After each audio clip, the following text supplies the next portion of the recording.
All right, what's going on? Hello, hello. Welcome to this live stream. So I've got this big ass rock,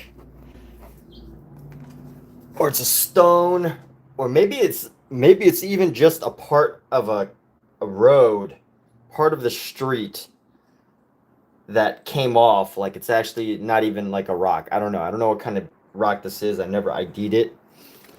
But I'm gonna paint on it. I just want to see what happens. Hasn't anyone wondered like what happens if you paint on top of a rock with oil paint? So here, and this is also another painting that I've been working on these past couple of days. So we're gonna work on this, but before we actually start on the painting itself, let's paint the rock. Where can I actually put this rock though? That where it won't be affected by kittens. Let's see. Can this?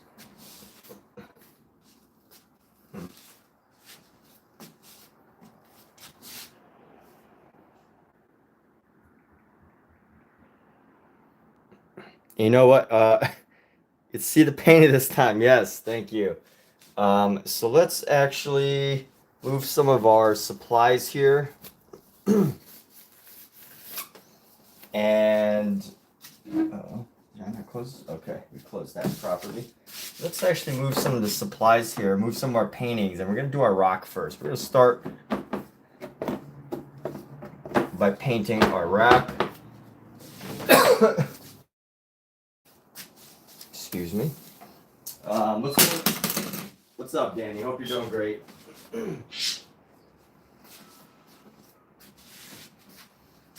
Need to update this video real quick before we get started.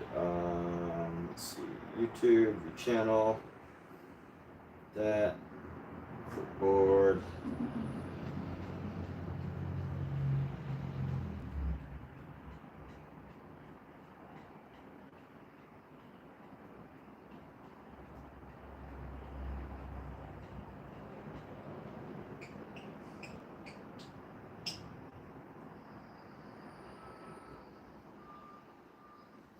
You know what? It's got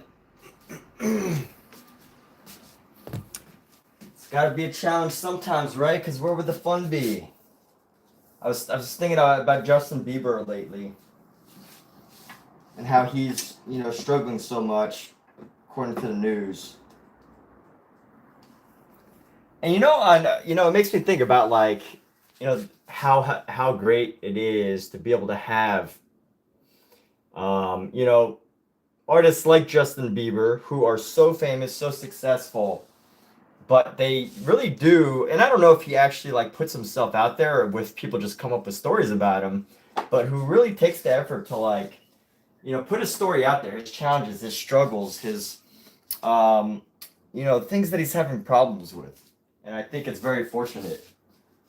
And I find it so interesting because Justin Bieber's been having like lots of struggles lately.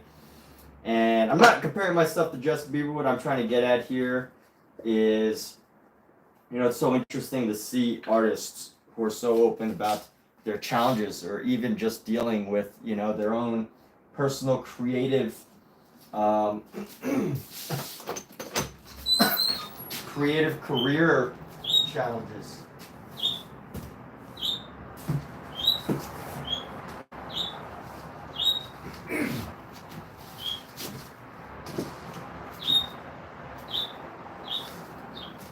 Let's start. We're going to start by painting this rock. I'm going to paint the top of it. Let's see. Can we see this right here? Yes, we're going to start by painting this rock right here. Let's go. I really like Justin Bieber a lot. He's definitely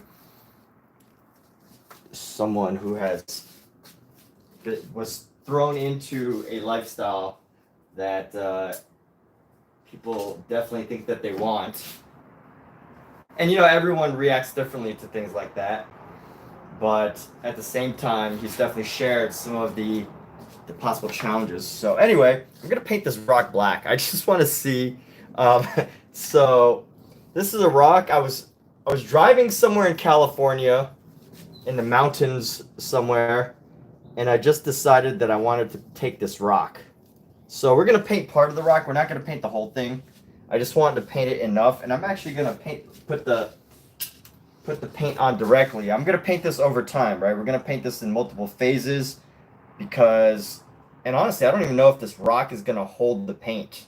It might just totally slide off, because that's a problem with some surfaces, is that they're not ready to accept paint. But who knows? Maybe if it dries enough, it'll just like, maybe if it dries enough, maybe it just needs to dry enough. Who knows? Science probably knows. Omizu probably knows exactly what would happen if I paint this rock, but I don't, and I want to see. So we're gonna lay down all this paint on here, and honestly, it feels like it's just gonna be sliding off, but who knows? We'll find out. And then I'm gonna put this rock outside so it can dry safely without any animals getting into it. I have 4 cats, and they like to get into things. So that could be a problem. What did I do with the cover of this? What could I have possibly done with the cover of this thing? Here we go. So I'm just going to spend a few minutes at the beginning of the stream to cover some of this, cover this rock. Let's just see what happens. Where did I get it? That's a good question. I don't even remember exactly where I got it, but it's got this big old rock. I'm gonna paint over it. Just gonna call it a black rock. The black rock. Honestly, it's taken to paint quite well. I know this one artist. She's actually a Google resident artist. So I guess she has a Google where career where all of the work that she does belongs to Google or something. But very creative. But all she does is she paints like banana. She'll like paint a banana, but like make it look like the color of a banana. So, you know, she's not like, so she's really doing a lot of color picking, but she basically just paints a banana to look like a banana. It's pretty interesting what she does. I think it's really interesting creative commentary. But actually, I'm loving how this is looking. Look at that. It actually looks really good. It's like a really nice dark finish on the top of the rock here. I wanted to get closer, just to get closer if possible, so y'all can see this enjoyable process.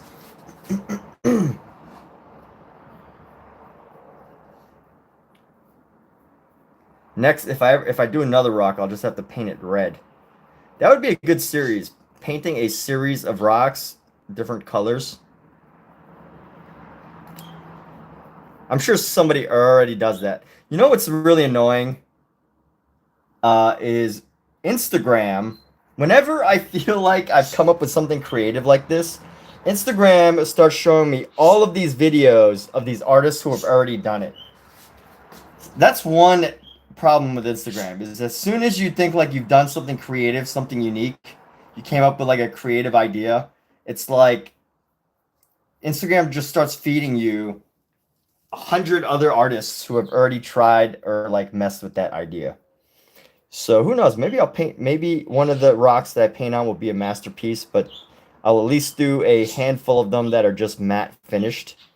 And I actually really do like how this is turning out. This is actually turning out pretty nice. It looks really good. If you could see it in person. And I feel like I've never got into rock painting when I was a kid. I never painted pet rocks or anything. But now that I'm doing this, I feel like I've missed out on so much. But let's see. Let's keep this going. I'm using a nice brush. Nice rough brush because this is a rough surface. And I at least want to cover this top area here. And honestly, this rock is actually looking pretty dang good, if I do say so myself. Obviously, this is my art piece, so there's a really famous art installation at the Los Angeles County Museum of Art, and all it is a giant stone that some artist picked out. and decided that it would become art.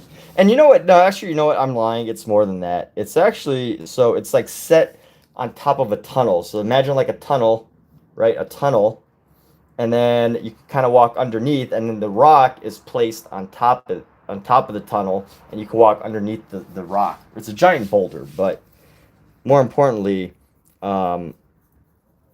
so technically, it's not just about the rock or the stone. Although, you know, if you're just, it is an aesthetically beautiful stone. It is a very aesthetically beautiful stone. Here's a question for artists out there. Any artists who are watching. If this became your thing, let's just say somehow you you made a video painting a rock and it went viral, and somehow that became the thing you would be known for. Like, no matter how hard you tried, none of your other paintings got any recognition. Would you continue to just paint rocks on your own, or would you just hire out teams of people to paint rocks and then put your name on them?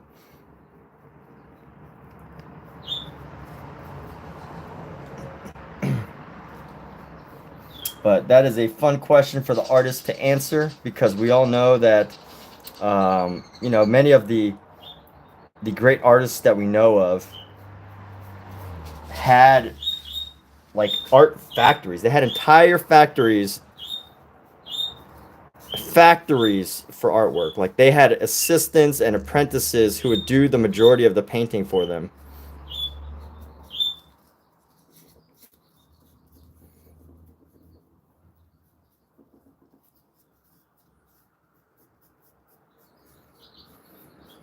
Now, not all artists do this, but I definitely think the artists who like, you know, painted massive traditional paintings that we probably know of, a lot of them had apprentices that would do some of the work. You know, like, the artist would come up with a design, and the artist, or the apprentice would come in and paint it. So that'd be a cool job, just like personally going out to pick rocks and then letting your 10-year-old paint it, and then selling them to local stores. There's an idea. But really, I love how this black is turning out, and I really hope that this paint actually stays. It's given like this obsidian, it's given this rock like an obsidian look, if anybody can tell. Neither you did the thing, you're not looking for big recognition, you want to do what you want to do. Well, there you go. Cool. All right.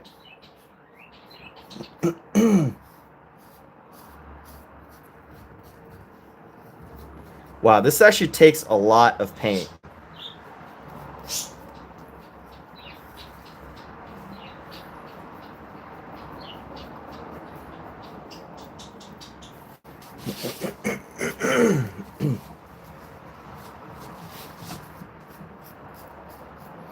So when you say neither, do you mean like you would never paint a rock in the first place?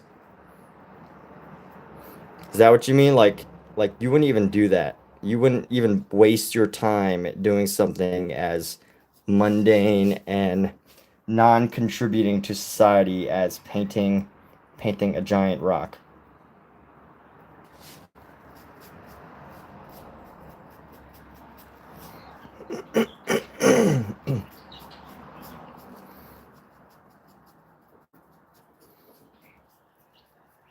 You know, it'd be funny if somehow, by the way, so I was on the side of the road when I picked up this boulder.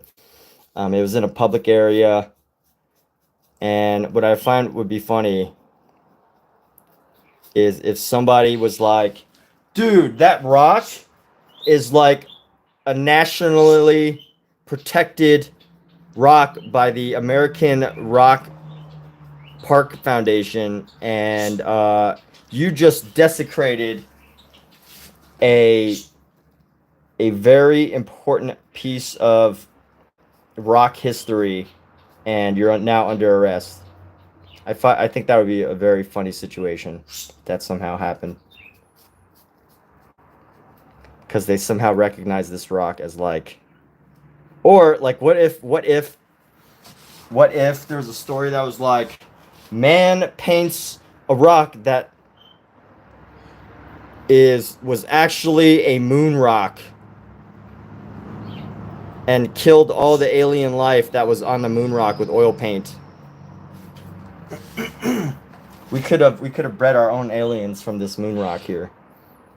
But instead, I've totally ruined society's the possibility of humanity to raise aliens from this rock. What a shame. Let's make stuff up, people. Let's make up stories. That's what art's about, right? Just making up stories. And it doesn't matter if they're true or not. Like, you know? I mean, it matters that, like, for us if they're true. But I'm sure there's at least a few artists out there who have totally, like, made up stories about them. Maybe not of their own accord. But just because that's the way society has come. I almost want to just paint this top part and leave the rest of the rock.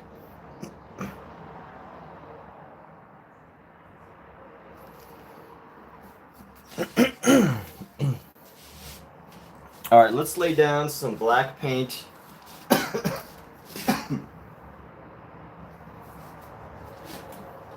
So here's the funny thing. I'm going to change my black. This is going to be ivory black, but it's coming out of, it's a Winsor & Newton black.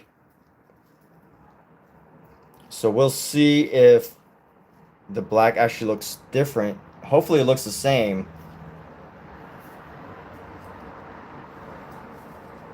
Or similar.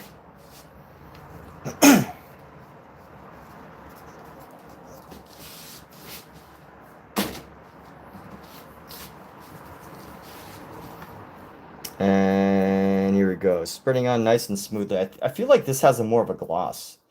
I feel like the Winsor & Newton Ivory Black has more of a gloss, but that's just the initial impression here.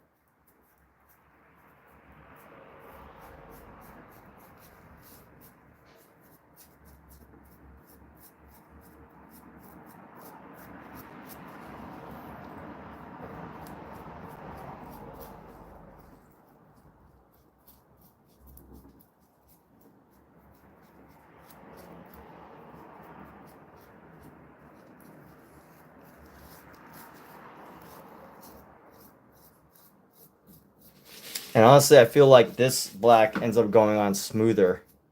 I really like the black finish here.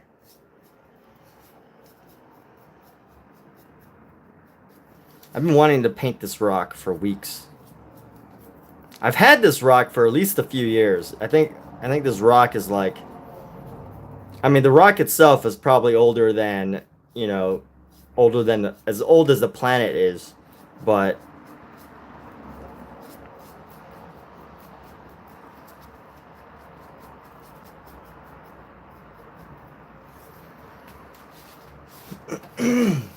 as far as the rock itself is as old as the planet is, I'm guessing, right? Like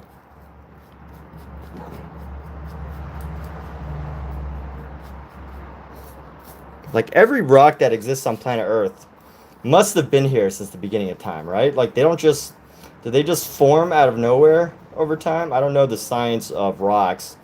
Maybe some geologists might be able to answer the question better than I can.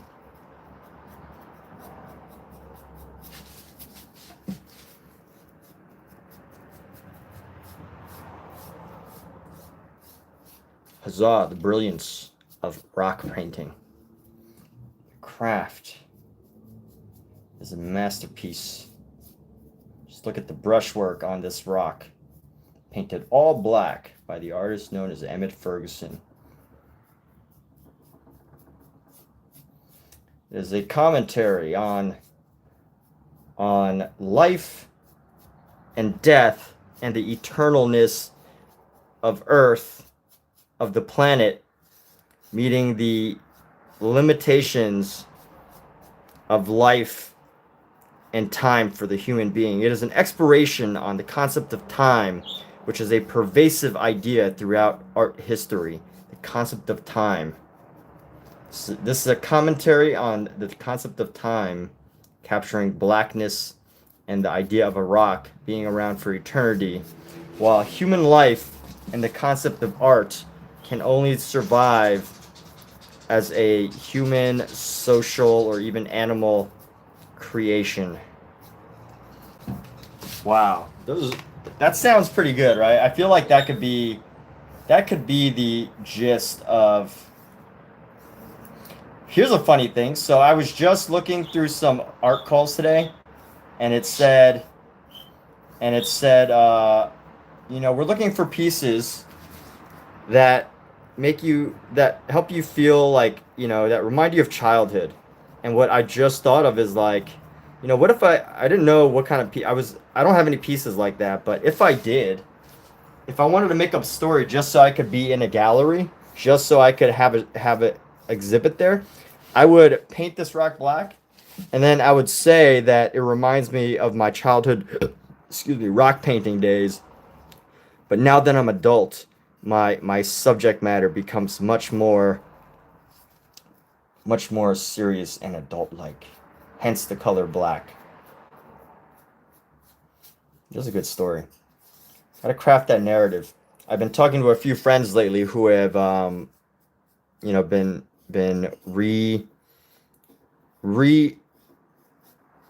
evolving their art practice, and one thing that seems to be common is that people are trying to recreate their stories, their creative stories, which I find absolutely wonderful. You know, people taking these like breaks so that they can not necessarily find themselves, but you know, for art, it's so important to have like a personal narrative, a personal story. You know, people expect it.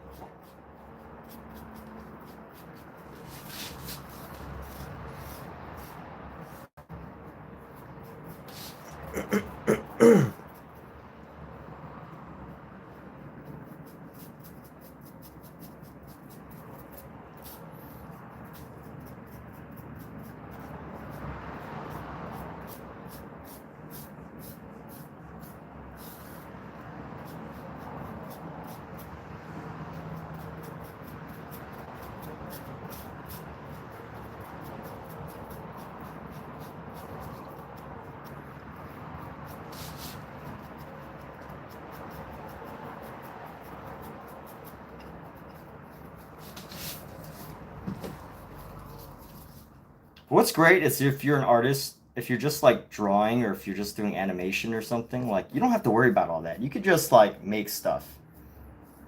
But I do like the excitement of like having to really, you know, either have someone do it for you or do it yourself by living an interesting lifestyle, but like, you know, realizing that your story is going to be part of your art, your life story, your life's challenges, your life's wins, your life's experiences are all going to be a part of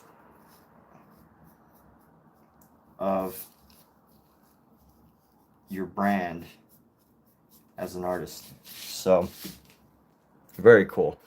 But I think when all is said and done, after this is finished, I think people are going to be able to tell the difference between the two paints that I used. One of them is Von Gogh by Royal Talens, and the other is Winsor and Newton. And for whatever reason, the Winsor Newton, the black, the ivory black, creates a more it's got a glossier look, I would say. It's got a glossier look on the rock.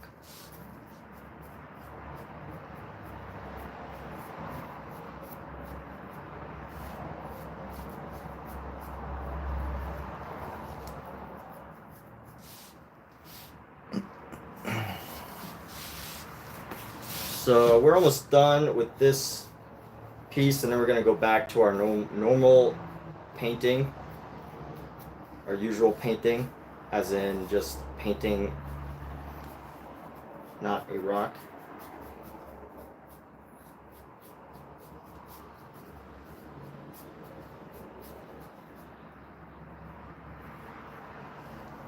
A next level artist, if I could find enough rocks and build a career, if I was to try to build a career from this, I would start small. I would start by just making like 20 rocks that are all black, 20 rocks that are all red, 20 rocks that are all blue, go across the color board. And then eventually, if I wanted to advance, like transform, you know, develop or change a style or new idea, develop a new concept, I would totally like this. You could take this concept and go so far with it. There's so many directions. There's so many directions you could take this idea. But now I'm faced with the challenge of trying to carry this rock. It's actually pretty heavy. I want to say this rock is about 20 pounds, maybe 30, maybe 20 or 30 pounds. And I don't want to paint all of it because I need to carry it outside. So let me stick this brush in some oil to let the paint dry off. We're gonna go put this rock outside.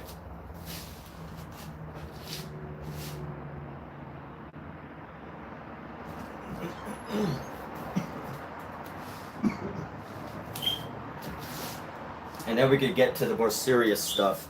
Let's get serious, people. Art is for serious people only. No comedy, jokers. Gotta take art seriously. All right. Oh, it's already coming off on everything. This is not good.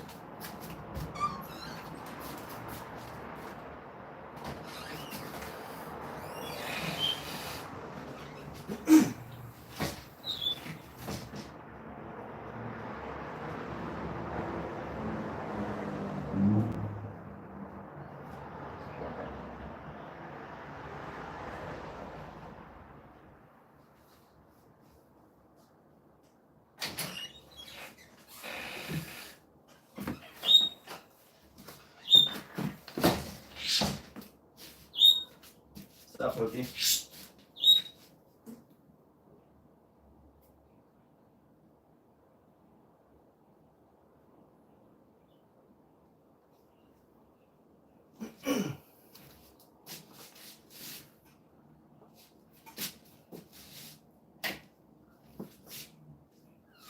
All right, that's that.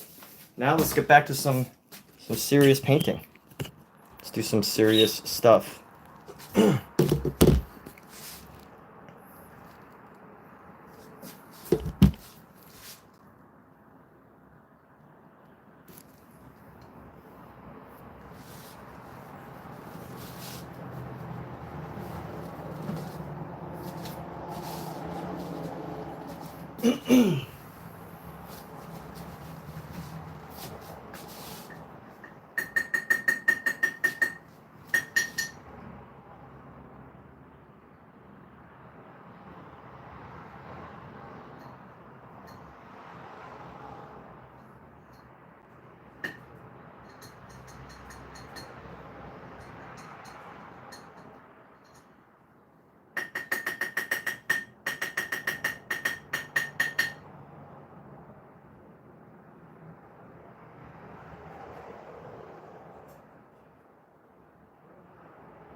So Danny, obviously you've been doing lots of artwork lately. What sort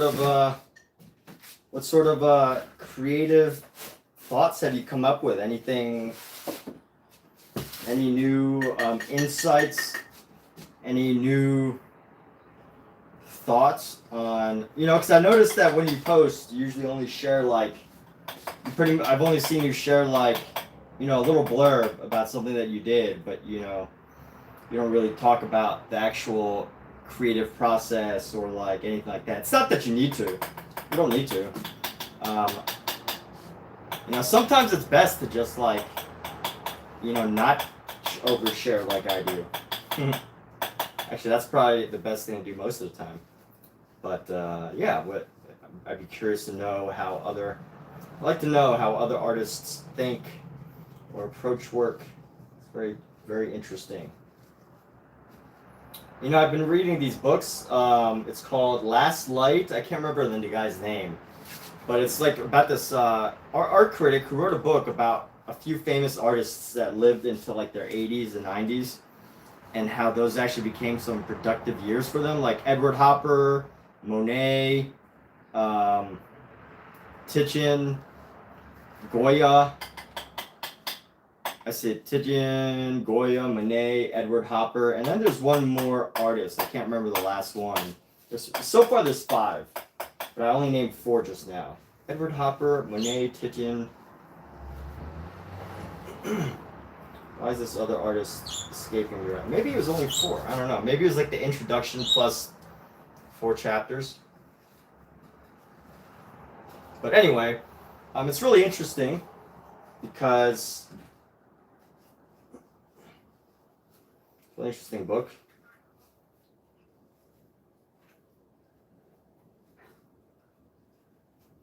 Because it does capture a part of their creative lives of these artists that most people don't hear about, you know?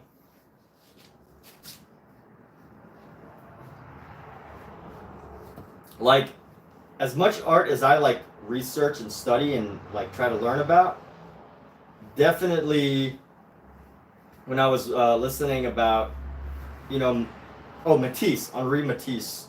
When I was listening to the chapter on Matisse, I didn't even know that Matisse actually did paper cutouts. Matisse was a paper cutouts guy.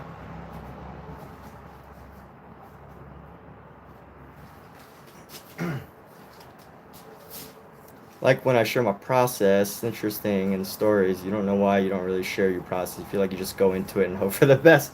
Well, here's the thing is I think, you know, and I've probably mentioned this before, but for me, just the idea of just doing these live streams and talking endlessly about my process helps me come up with the more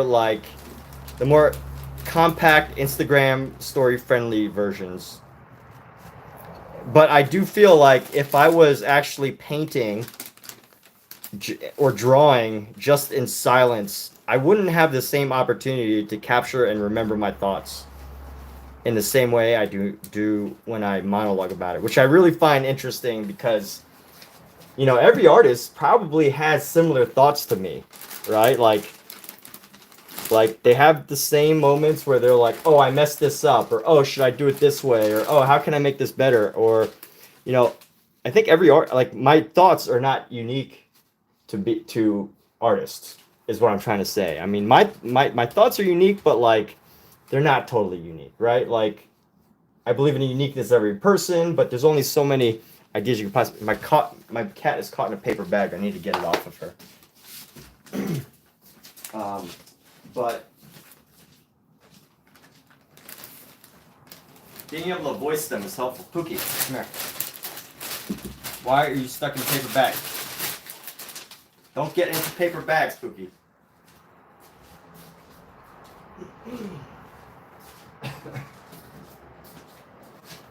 So my cat got stuck in the arm loop of a paper bag, which is not good. She could have gotten stuck in there, and who knows what could have happened to her. I love my cats. Can't let things happen to them. Alright. But yeah, I definitely think, you know, the thoughts that I have, artists generally have similar ones.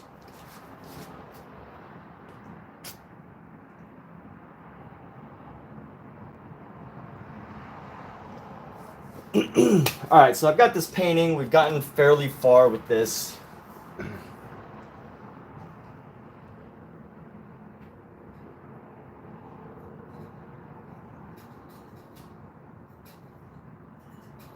I want to get into some of the faces.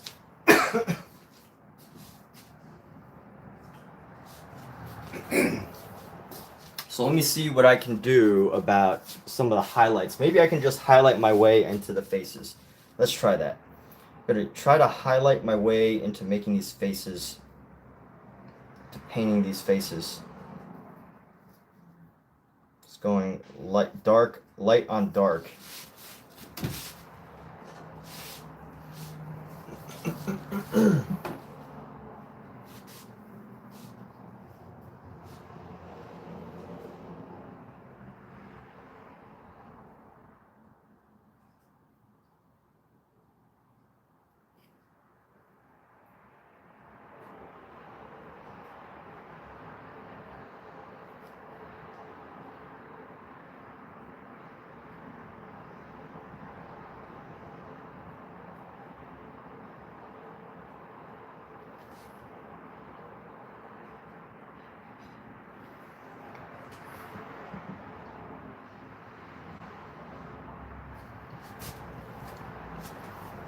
This almost reminds me of that like famous painting. So there's this painting in a church in like in Europe somewhere, and it's a painting of like Jesus on a cross, and it was really brilliantly painted. And then someone who was supposed to paint it and like conserve it totally ruined it. And the ruined version of that painting kind of reminds me of this one, or this version kind of reminds me of the ruined version of that painting.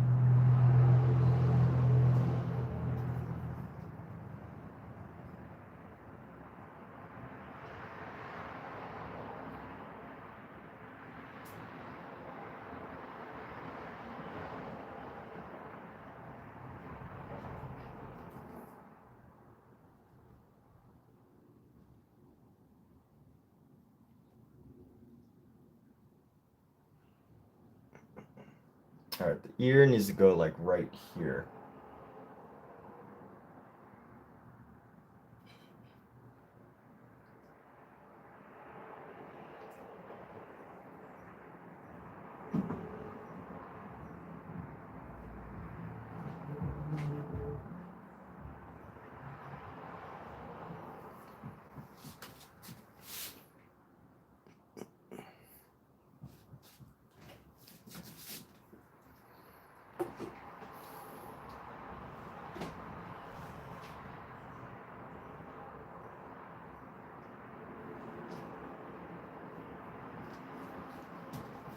I'm gonna see if I can find Adam's face. Do the same thing on Adam's face. So there's some shadows on there, so I try to bring in some highlight.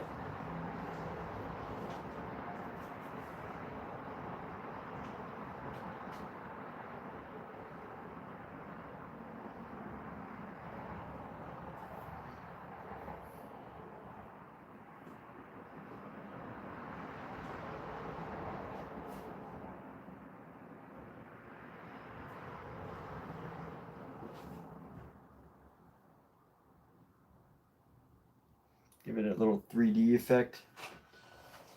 And then let's go.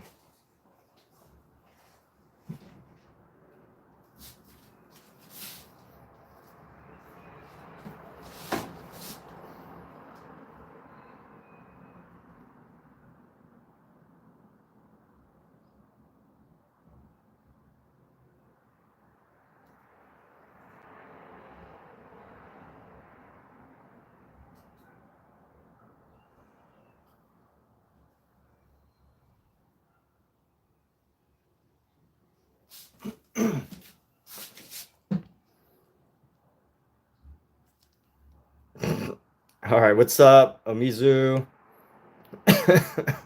Omizu, you missed the rock painting. I had so many deep artistic thoughts that I would have really loved to have had your thoughts on.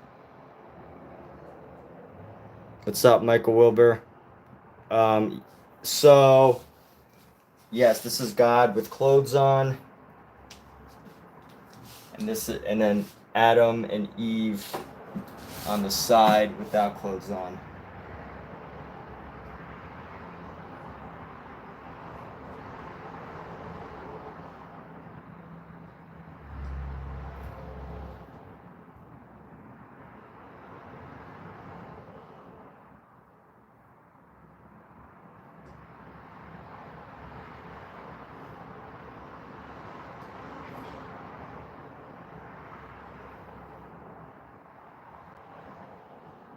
By the way, everybody, did we all know that Henri Matisse had a cutouts phase where he actually made paper cutouts, and that was his artwork. Let's bring out this highlight around his face a bit more.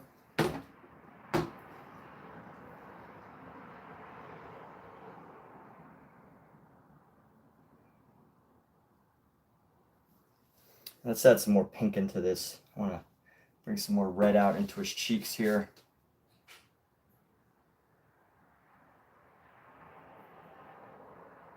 Maybe we could bring some red into her cheeks too. Bring some more red into her cheeks.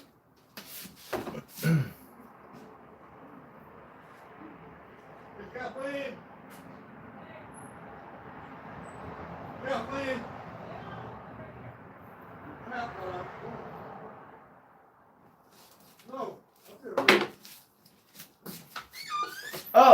He got out?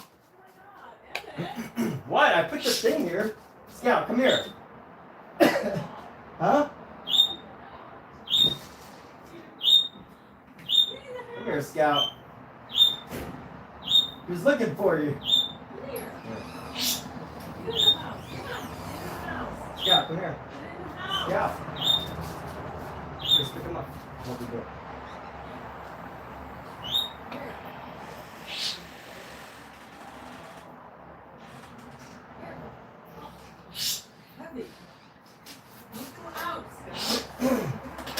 Look at him, he's like, hey, I'm painting, just FYI. Oh, there you are. Hey, So what are you going to do about it? Obviously that's not working. set it back up. How would it come down? How long has it been out there? I don't know. Probably not more than a minute or two. Out, bad boy. Adventures.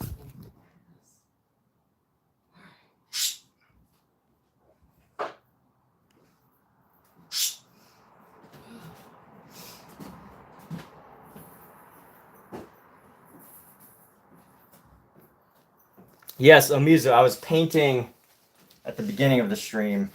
I was painting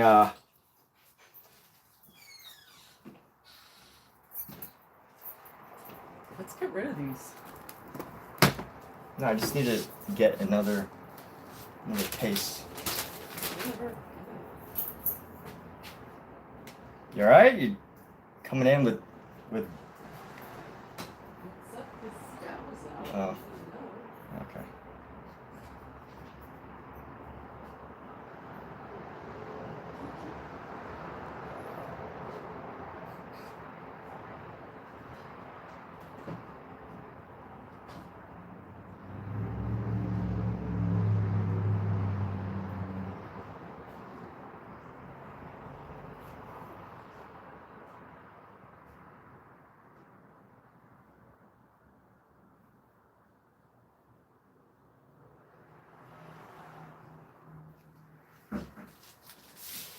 Yeah, this neck is a really weird shape, but let's just keep going.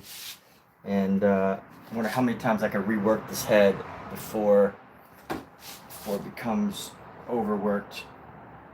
Let's go.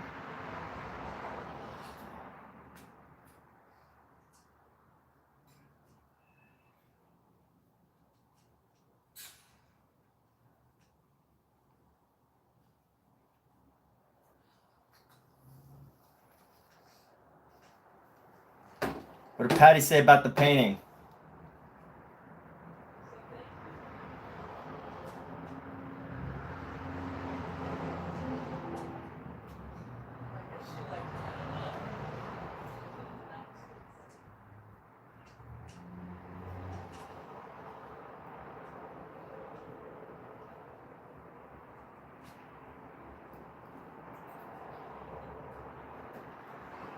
Scout. Adventures, boy. Come here. Come here. Come here. Stop that. Stop that.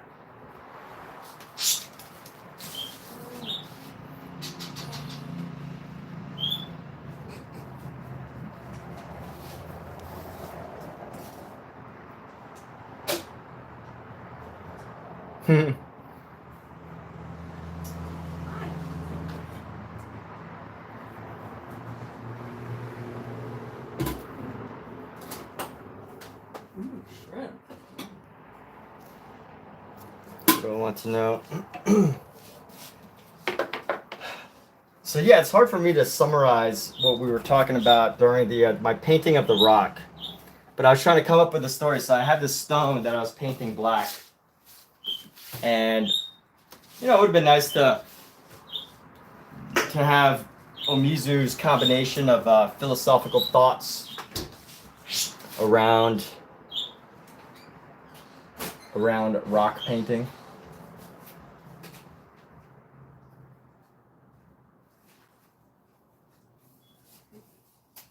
Hey.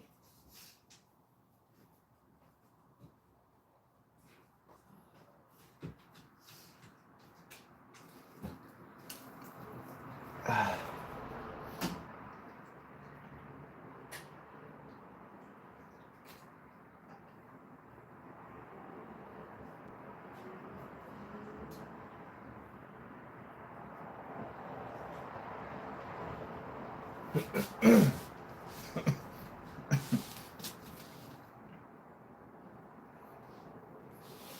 right, you know what? I can actually use some of this color to capture the goldenness of the dog.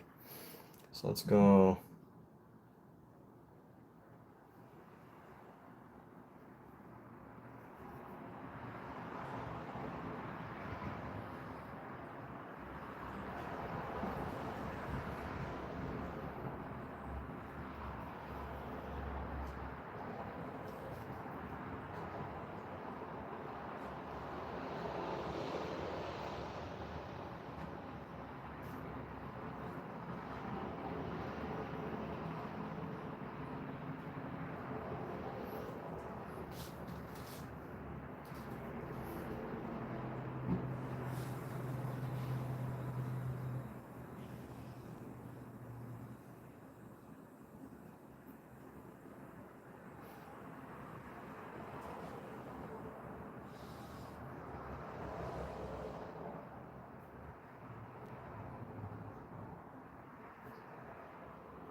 It's a good point. Let me implement some of these shadows onto the faces, and maybe we can go from there into something, into more color expression. Because I feel like once I get the faces, it helps to. Is this what you've been waiting for? Yes. Thank you.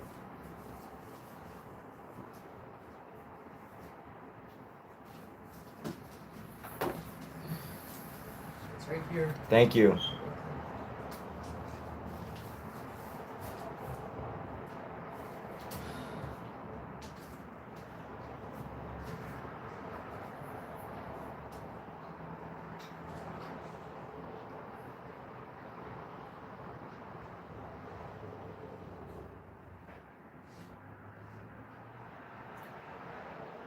Here's the problem with studying too many styles is, so what I'm doing right now is like filling in shadow and light and shadow, which, you know, that's important, but if you're going to go and fill in light and shadow, and then you go and do like all this like abstracted brushwork along the outside, it kind of doesn't fit.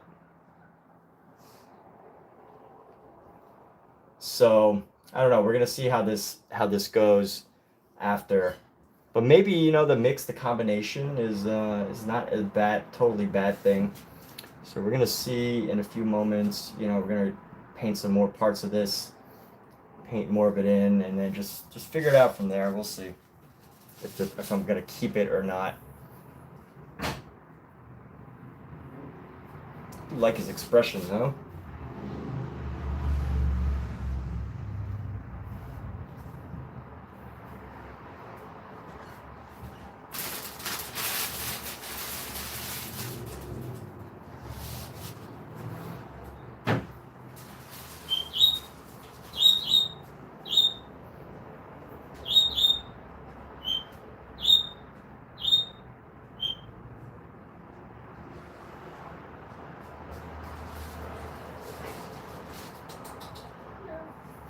Let's try to find some of this. Did they eat earlier? Did they eat? Yes. I fed them 2 cans when I got home at around, I don't know, noon. Oh. Hey guys. Hungry?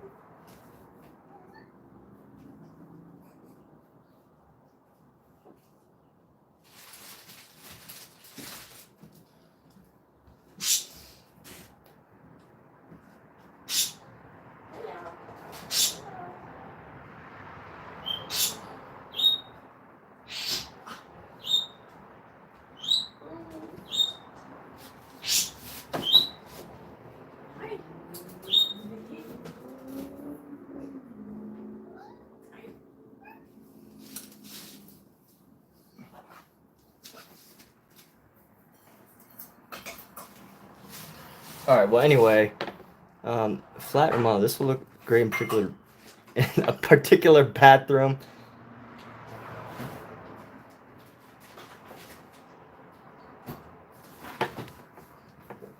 Well, Michael, if you know a good gas station that wants to buy this painting, you know, I'm all ears. If you know a good gas station bathroom that is to display this at, you know, it would be funny if I could sneak into a gas station bathroom with this painting and just like put it up, and just hang it there. You know, I wonder what they would do to it. If they would like throw it away. There's this guy on Instagram. He goes to all the really big painting. He goes to all the really good art events like Art Basel, Freeze,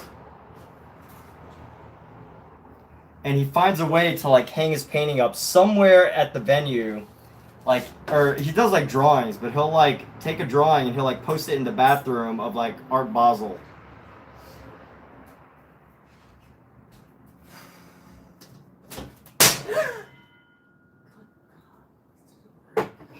Huh? So at least it didn't break. What'd you do? I opened the door Yeah? and it hit the glass while I was holding it. Oh.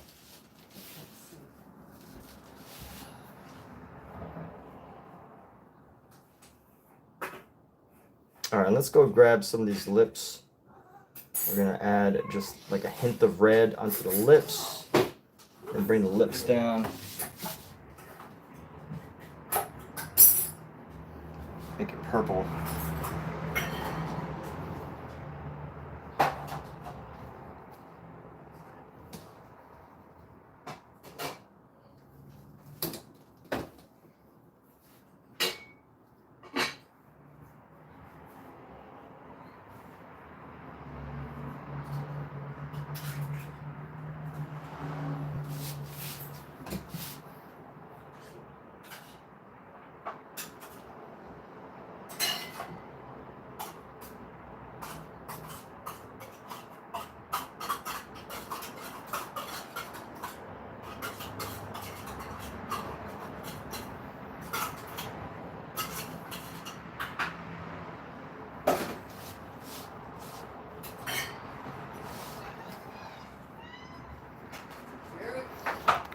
But I have a tourist in my town, people buy them for real. They got big oil money.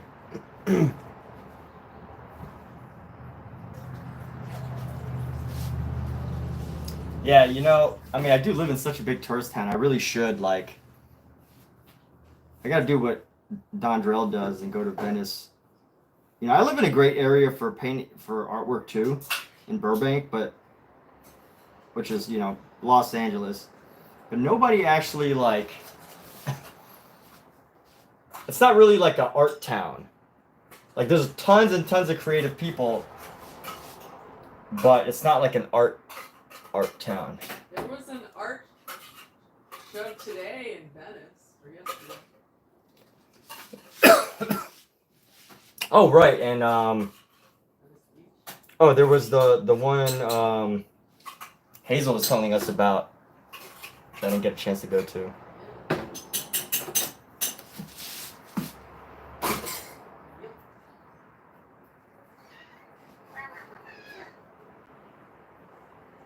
up, guys. Eat up.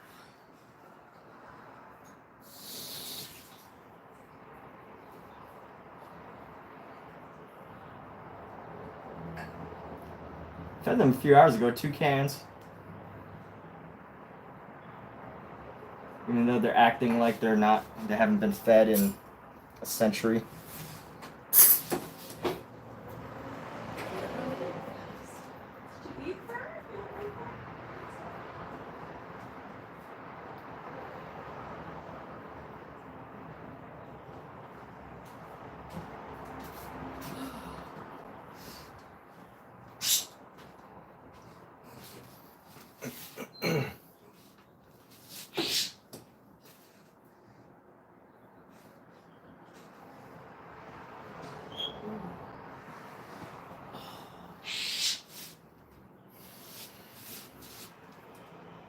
Let's paint some color into this hair and then tighten up the hair here.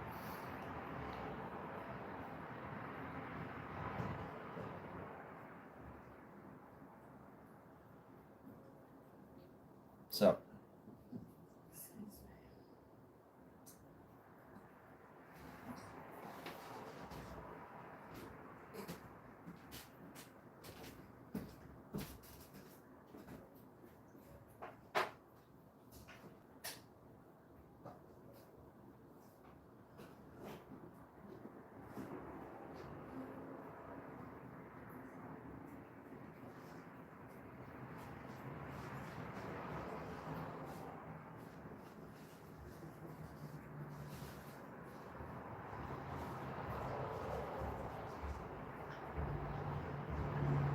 She has a lot of hair. It's good old Adam and Eve both have lots and lots of darn hair. Here, look, y'all can take a closer look at the what's going on with these faces here. Adam looked like he's got makeup on.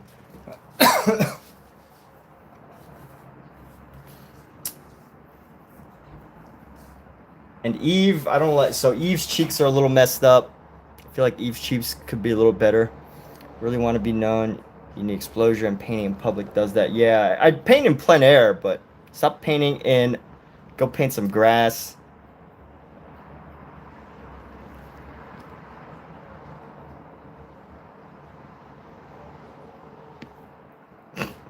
Stop painting in my mom's basement and go touch grass. Yes, I should stop painting.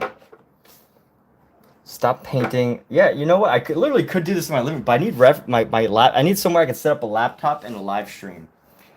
And sometimes that can be hard or a challenge out in public. But you know what? Now y'all have inspired me. Every single day from now on. No, I shouldn't say things that I'm not actually going to commit to doing. But you did make me think, like, oh, maybe I should just, do these paintings in my driveway.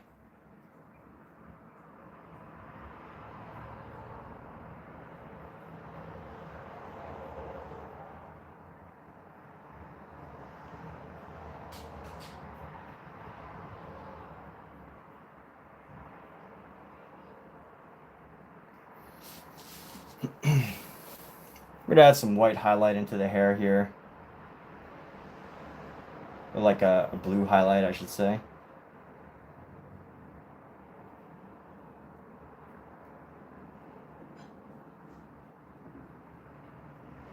A little bit of dimension.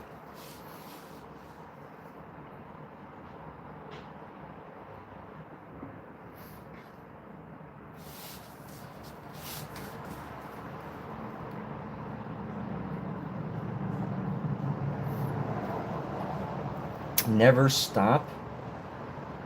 What if I need to take a nap, Michael? Sometimes I need naps.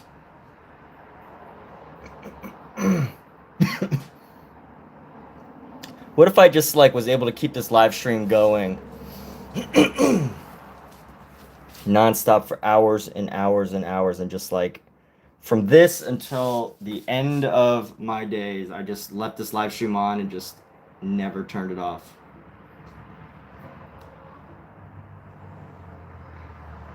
I'm sure that's one way to go viral.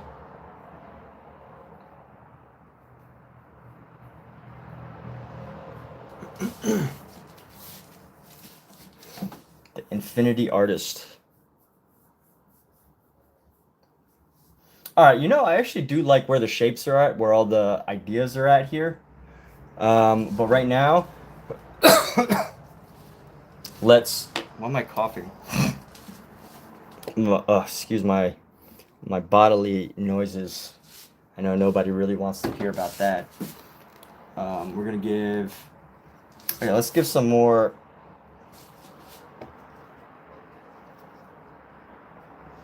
Let's give some more hair detail to this figure here.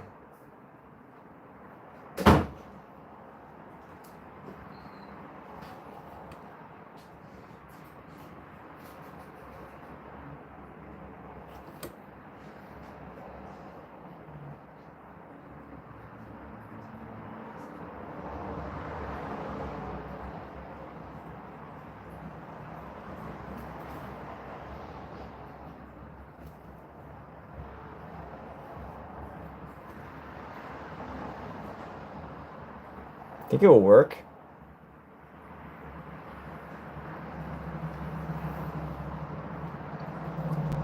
If I just left this stream on for the and just painted non-stop, like I would just do literally nothing but paint on this permanent live stream.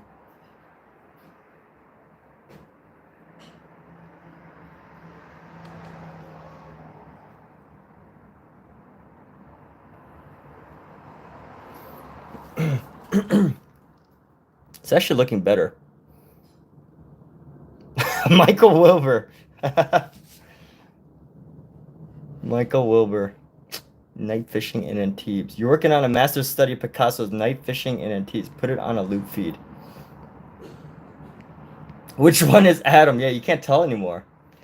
Because Adam's wearing so much makeup.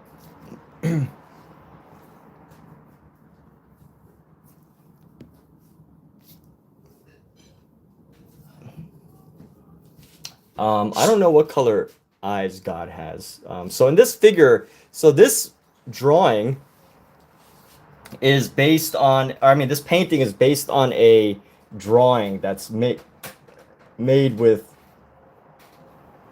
you know, it's in like black and white, gray, whatever you want to call it. I'm going to give God lots of hair, or our idol figure, I should say. I don't want to keep saying that, using that word just for the sake of the painting, but it's in black and white, so I have to kind of make up some of the shapes or some of the colors. Think so?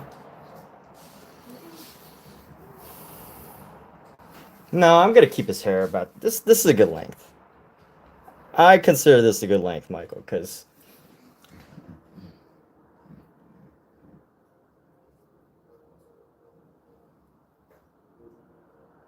this is a pretty long, man. This is a pretty long. I don't know. I consider it pretty long.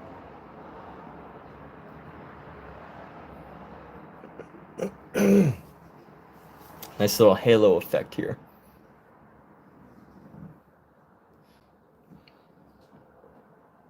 Is Eve being born from Adam? You know, that's a good question, because I myself don't know the story that's being foretold here.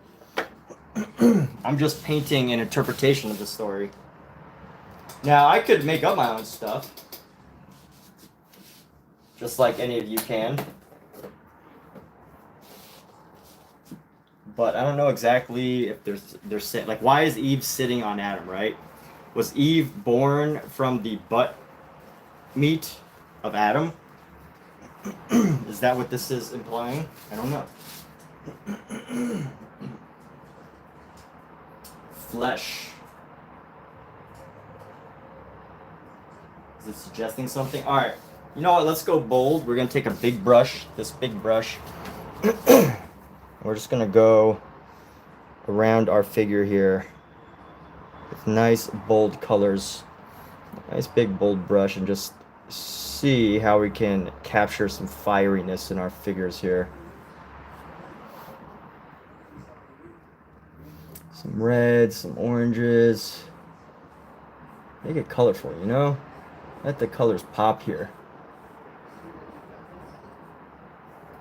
And the scary thing about doing it this way is once you do it, there's like no turning back, because it becomes like why is she orange? That's the question. But you know, once you go down this route, there's really no turning back. You kind of like have to really commit to the full color expression here.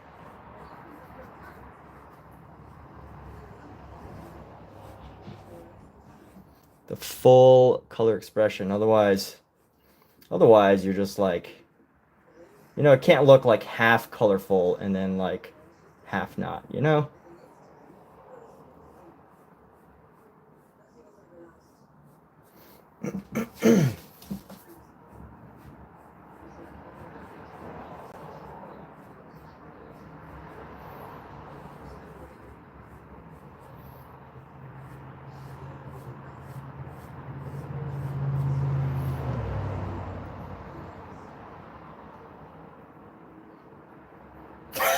The butt meat of Adam.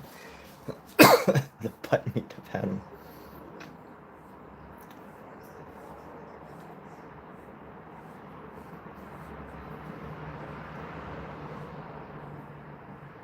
And I don't. It's not a bad thing.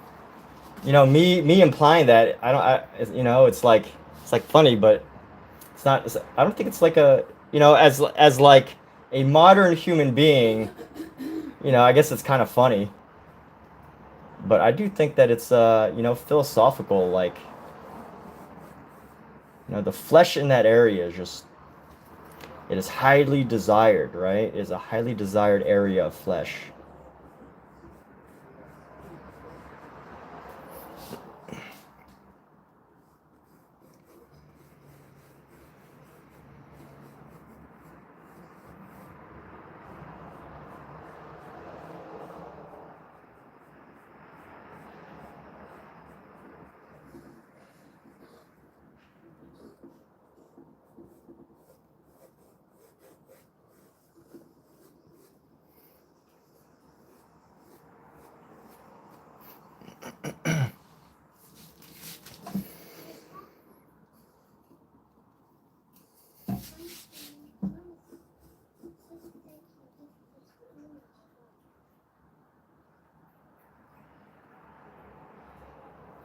I'm gonna give it just a hint of realism by adding in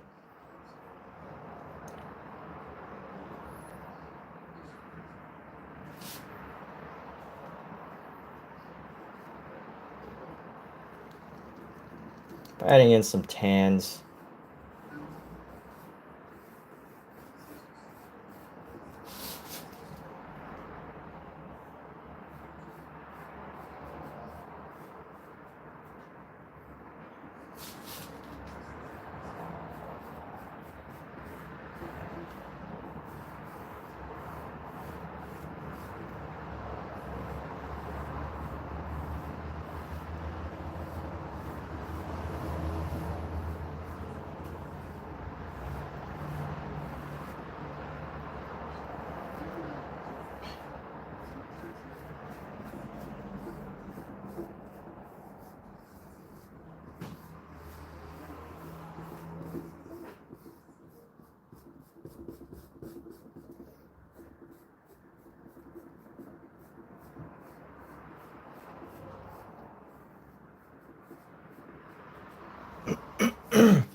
Highly desired area of flesh. Yes. The highly desired area of flesh around the buttocks.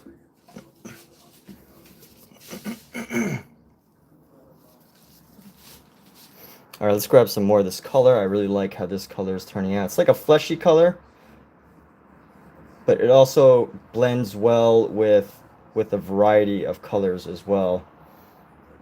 Let's go bring this into some of the blue here. We're gonna mix this in with some of the blue. Let's try to find this figure here. We're gonna go right down into here. And we're gonna find this off-white again, and we're gonna go grab our white.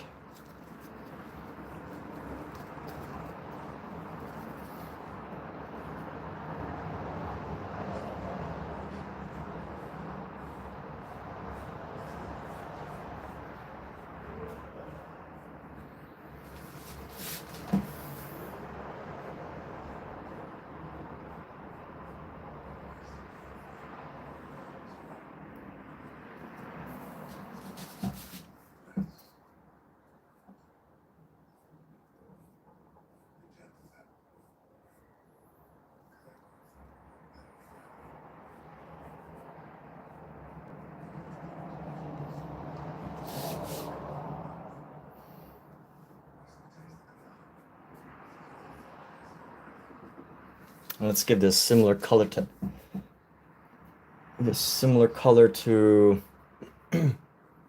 our figure here, but we're not gonna go too right on him.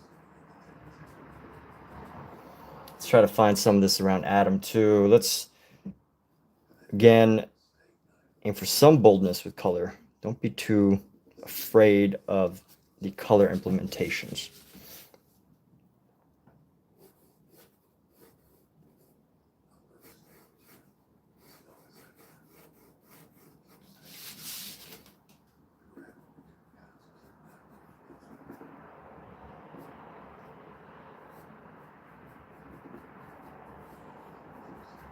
Color expression, there we go. Try to find these color expressions here. I do want something somewhat consistent, but not, doesn't need to be totally.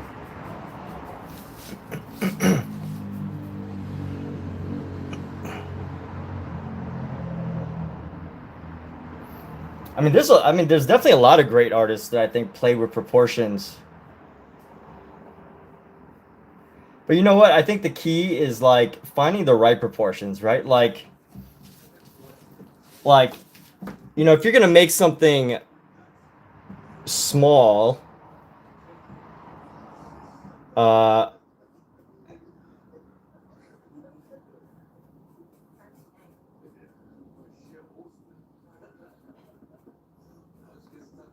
you know, maybe make like an eye small or something. But if you're gonna make something, or it depends, like caricature. I guess the whole idea of caricature is like figuring out like how to make fun of somebody or highlight their, like, you know, their positive features or their most defining features, and then like reduce the rest. And I think there's a science. Like when I'm thinking of like these, what we're talking about here is Modigliani comes to mind. He made really small eyes, but he elongated everyone's like necks and heads. He did it so brilliantly. Amedeo Modigliani, or who's the other brilliant? Giacometti. We all know Giacometti, right? Alberto Giacometti. I find that as I learn art, I become more French and Italian. Kat, you okay today? Yeah. Okay. Good. You just seem extra quiet. You're not laughing at my sayings. You're not funny.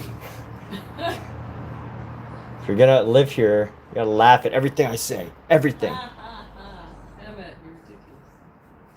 You're so ridiculous. You know what would be a funny sketch? Living with a bad comedian. Oh, yeah, that'd be very funny. But not just a bad comedian. Like, you know, sometimes it's endearing. Like, you know, you can still love somebody, but like, imagine if they were like a bad comedian who didn't realize they were bad, and they were just so convinced that they were good, and that created the rift in a relationship because they were like, "What? You don't think I'm funny?" That's funny.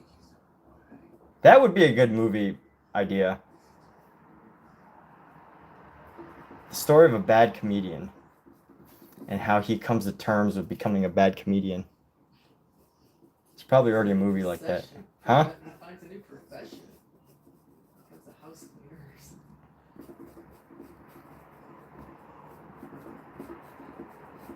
All right, how do we find these color expressions? We're just going to keep going.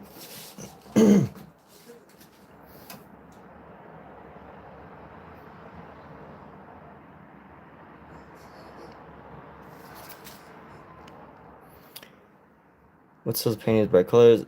Very true. It could be a stylistic choice. Yes. Adam's head is fine. He thinks with his other head. I think it looks great. The only thing you're wondering is that Adam's face might be a bit too small. You know what? I do think the whole time I've been thinking Adam's head is a little too small, but I've reached a point now where I can't really fix it. I mean, maybe I could. How could I possibly fix this? Oh my gosh. Like, just as I reach this point, someone has to point out this thing that's been bothering me the whole time, but I just chose not to fix it this whole time. You're probably right. Let's see. Let's cover up Adam's. Should we cover up Adam's face again? Let's see. That's funny. Huh? That is funny. Ha ha ha ha. Adam's face. All right, let's go. Let's go with a blue for an outline. We're just gonna go bold blue, and let's see how we can elongate his head. Maybe We're gonna go bold. No, do I really want to do that? How bold do we want to get? Let's go blue for our shadow here.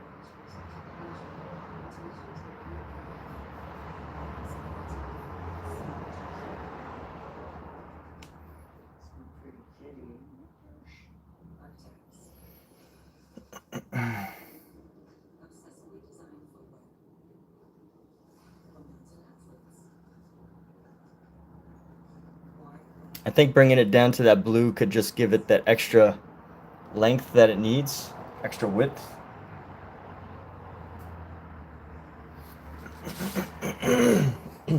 Let's see. So we're going to take this. We're going to take one more brush. Let's go try to bring his spatial features down a little. Let's make some adjustments. See how it's possible. Just make the fig leaf bulge. Yeah, we should probably make the fig leaf a little, you know, give Adam a bigger fig leaf. After all, we are all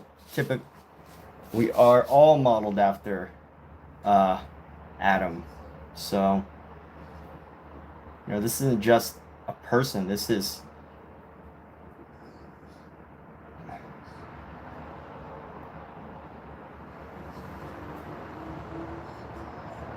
Adam represents all of us.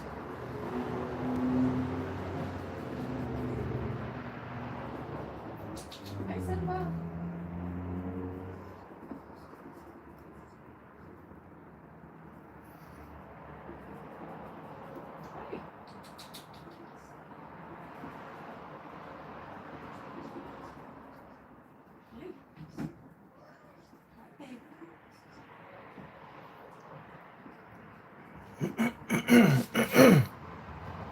I think the size feels a little better.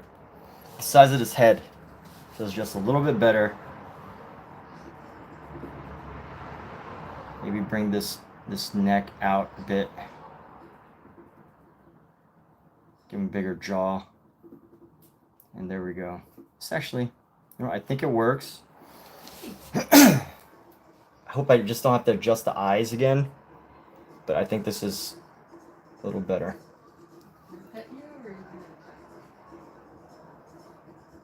So we might have to modify it a little bit. Let's modify it now. Let's see. Let's take another small brush.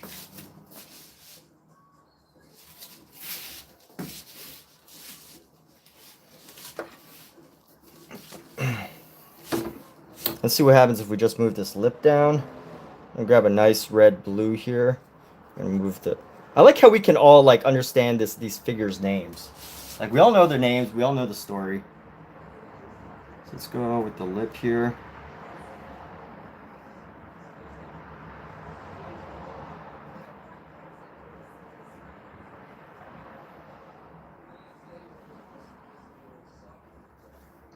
Maybe a little higher. Adjust the lip in a minute. And then give some shadow. Oh my gosh, I painted over this way too many times.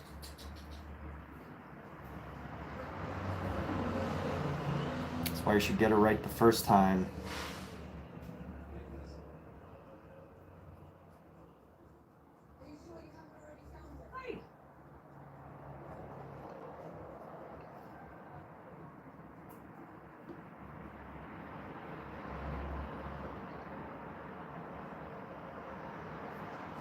Kidding.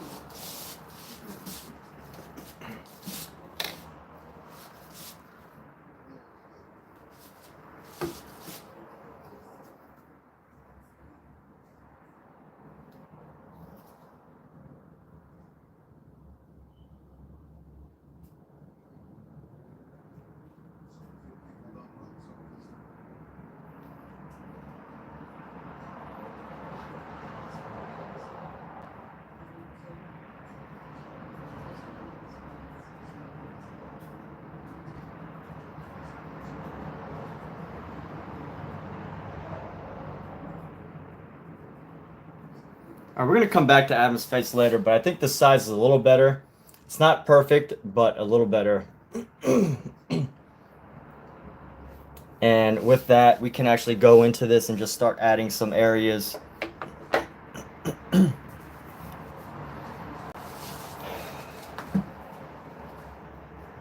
going to go go here.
Let's go with some blues.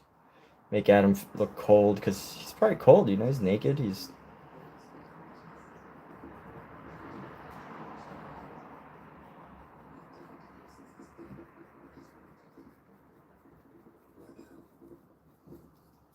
I feel like I need a bigger brush for this. This little brush just doesn't do.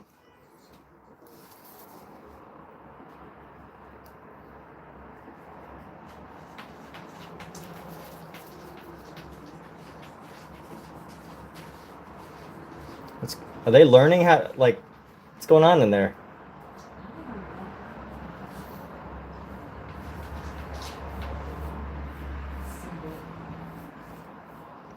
You know, it used to be controversial. What's something that I've always found interesting that was controversial at one point. So I think the Fauvists,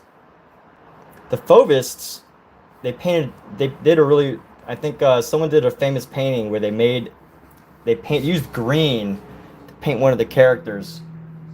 And that was like super controversial. Like, who would dare use green to capture somebody's color? You know, who would dare use a color such as green to represent somebody? That's controversial at one point.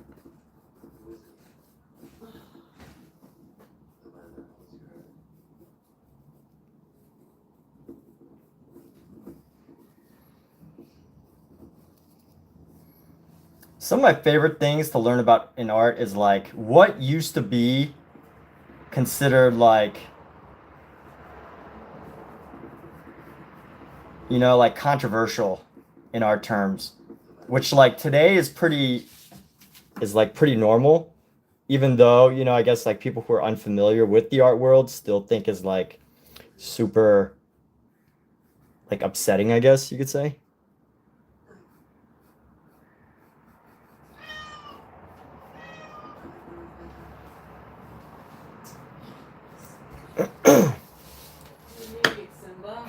All right, let's do.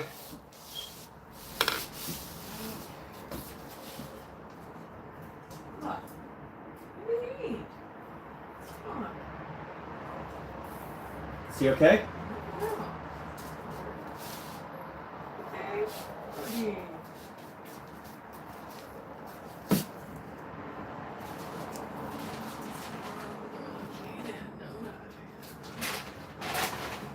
Uh-oh.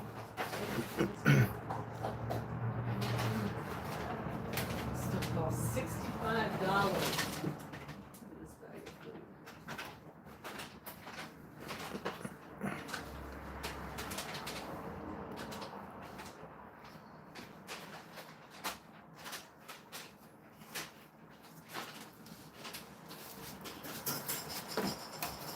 Yeah, I mean,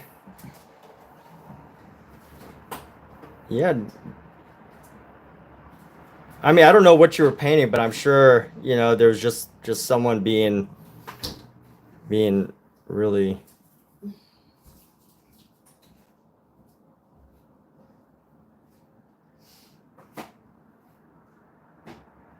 really trolly.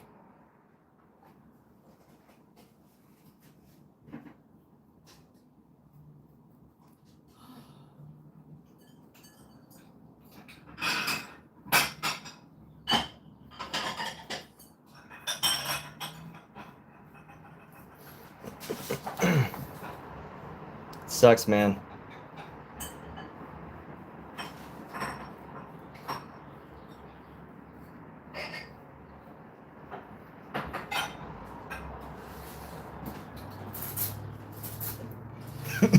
All right, let's go take this fig leaf. Alexa, what color is a fig leaf?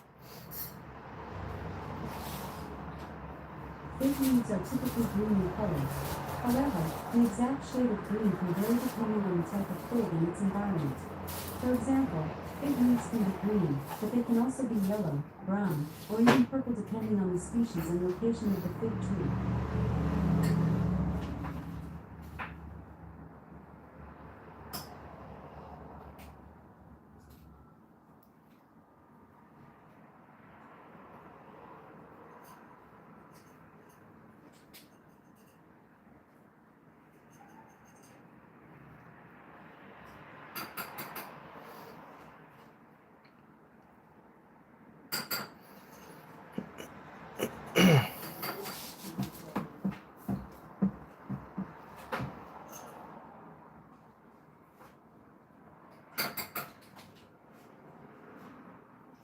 You don't like the food anymore?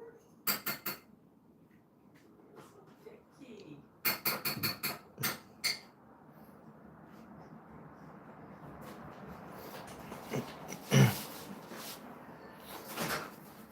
All right, so I think the face size is a little better, but we're gonna go. Need to do a couple more things. You know what I think will really help to make this pop is our dog. So let me find some. I'm gonna grab this brown, grab some of this blue that's starting to dry up a little too fast. Grab some of this red. I'm gonna try to find a nice. Grab some of this white.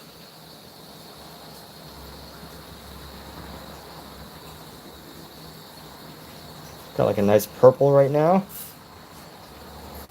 Let's see how we can add to this dog color here. So purple.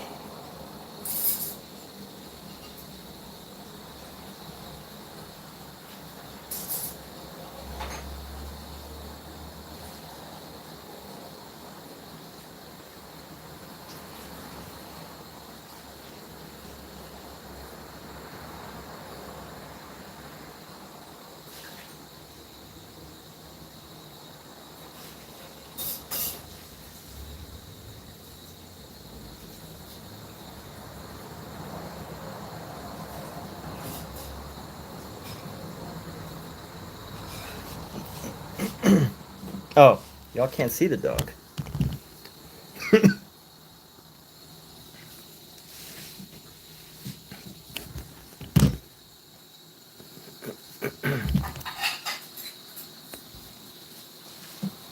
we go. We're going in with some purple to capture some of these elements of the dog here.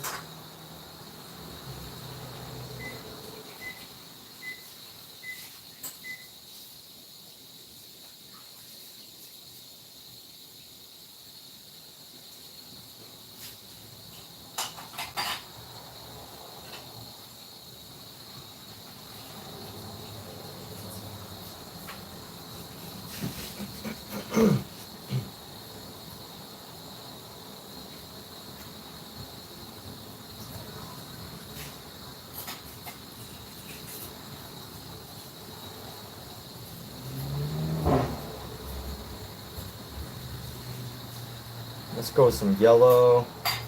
I'll grab some of our yellows here.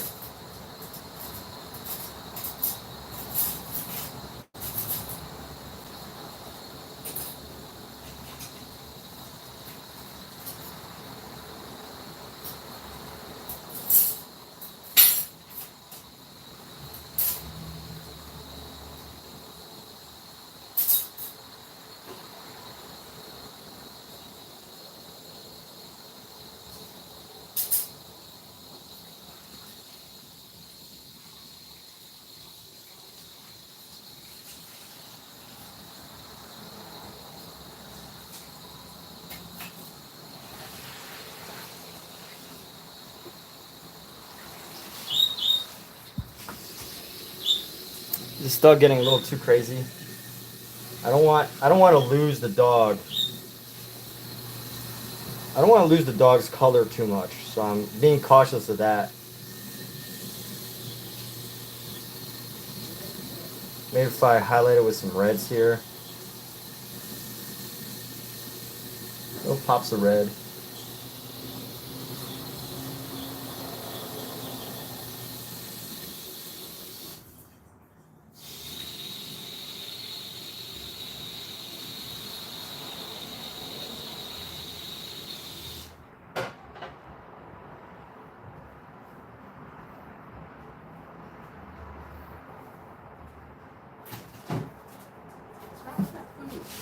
You know what? I'm not liking how this dog is looking.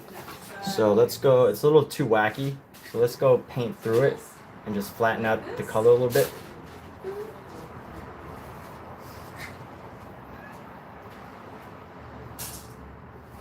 I think, so here's what I'm really thinking, if I'm going to be honest with everybody, which, you know, sometimes I overshare things. And this is one of those things that, you know, the artist could never say and you would never guess. But I share it with, you know, my live viewers just because I like to really like get into the thick of my thought process. So what I'm really thinking is that these swirls that I'm doing, it looks like I'm trying too hard to do, for lack of a better term, Vincent van Gogh, post-impressionism. It looks like I'm trying hard to do it. And you know, it's one thing to try and do something well and then make it look good, but it's another thing to try and do something and do it poorly and then it looks, you know, and then not only did you try too hard, but you did it poorly. And I think that's, you know, where like if I had just tried to find my own way of expressing the area, I would have done a better job. So that is what went through my head. That is why we're readjusting this dog. Just FYI for anyone that is really curious. That is the thought that went through my head. So that's why we're making adjustments to this animal here.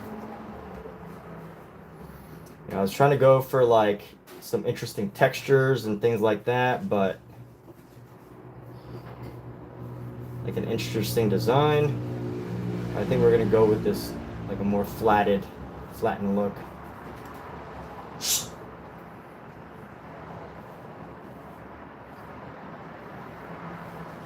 Flattened look with bold color expression on the inside.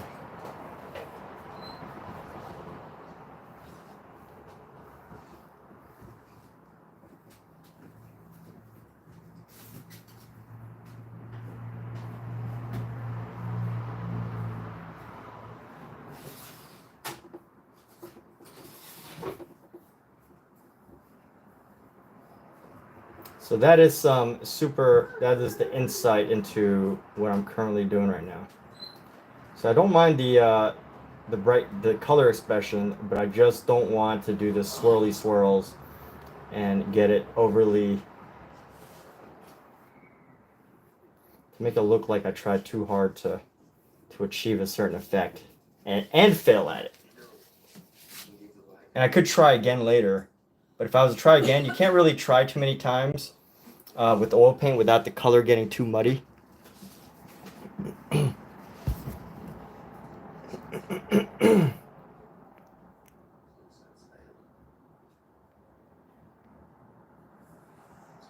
Paint the dog black. Me, but it seems most people get fixated on one spot and never step back to see the whole painting.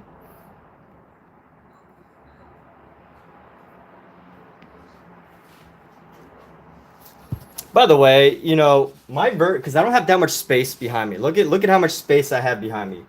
Does everybody know what a apartment looks like in Los Angeles? Look, I have space in front of me. My space behind me is literally like a window. And then like, so I don't really have the opportunity. So I don't really have the opportunity to step back too much. Plus, you know, my workspace is pretty limited. But that's why I have this phone camera, which I just realized the other day I've become so dependent on looking into my phone camera to get a big picture of the painting. Because not only when I look at into my phone camera, not only do I see like a really small version of it where I could kind of get a glimpse of everything at once, I also get a reversed flipped image of it, which if you get a flipped image of it, that's like a, that really gives your eye a really interesting illusion that can tell you like, hey, this needs to be adjusted or that needs to be adjusted. So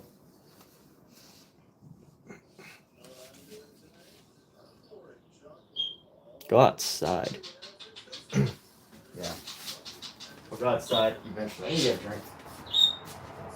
Of water. Water. Can I get one too, please? Want the water? Yeah, please. Like the water? Okay.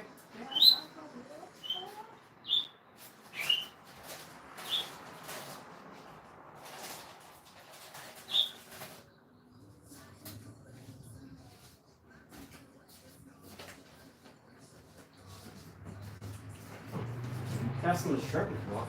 Oh, right.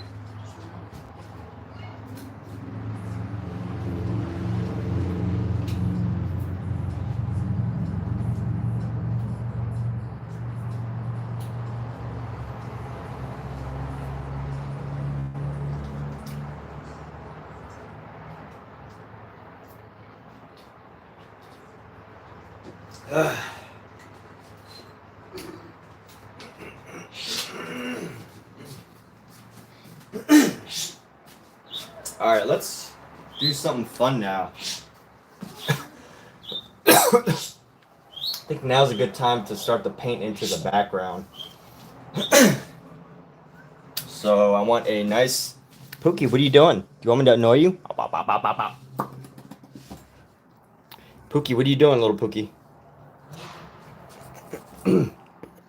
Hey, later, Danny. Good chatting with you.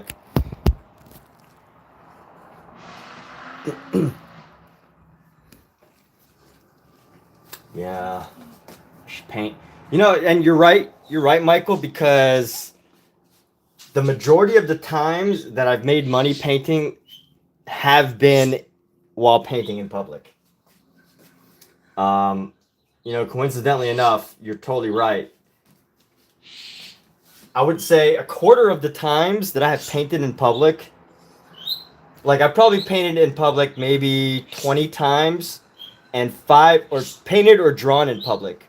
Actually, you know what? Not draw. I've drawn in public like over 100 times, but when I painted in public, I probably made money at least 5 out of 20 times while painting in public. And that includes, customers that bought from my art later on, like at a different time, but they discovered me through painting outdoors. So, eventually I will listen to everybody's idea and take this outside, because I do have a great backyard for this. And I know Kat really wants me to get out of the apartment with this stuff. She is waiting for the day. She is just waiting for the day that I finally am like, I just go outside and don't paint an apartment anymore. Sell everything, and we both move to Cape Verde, Africa, and live out the rest of our lives as restaurant owners.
Hey, if you sell them,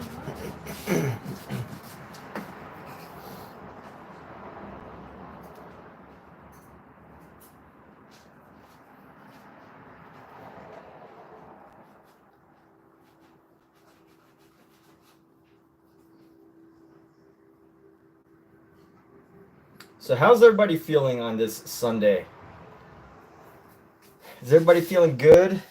And you know, if you're not feeling good, you don't have to share it for, you don't have to share it. But if you're not feeling good, what is it that's really getting to you? And again, you don't have to share it. This is just totally for the sake of a thought exercise during the live stream. But how's everybody feeling, right? Like, what is the feeling? I admit this. I didn't paint yesterday, which means I've already broken any streak that I might have had.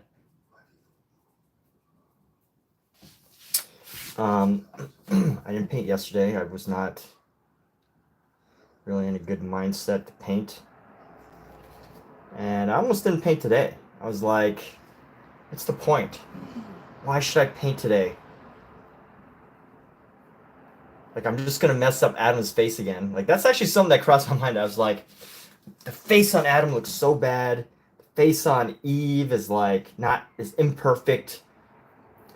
I'm trying to come up with this style, do this stylization, but also like make it look nice, and it's just not working. And I had all these like things just flowing through my head yesterday and today. And yesterday it did stop me, but today I was like, no, Emmett, Hazak Creative, pick your ass up and go do the dang painting. And fortunately, that little self-talk was enough to get me started. And here I am. I think we're in a good spot right now. I think the only thing, like, I got to fix this section right here with these people. And then I got to give more detail to these two little animals. And then adjust Adam's face. And I think I would feel happy calling this completed. And I wouldn't have reached this point if I had been Mr. Self-Doubty Doubt.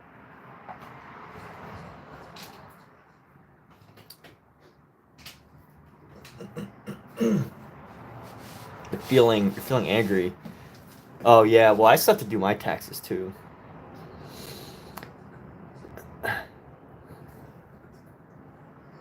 Yeah, that reminds me, I gotta do my taxes. hey.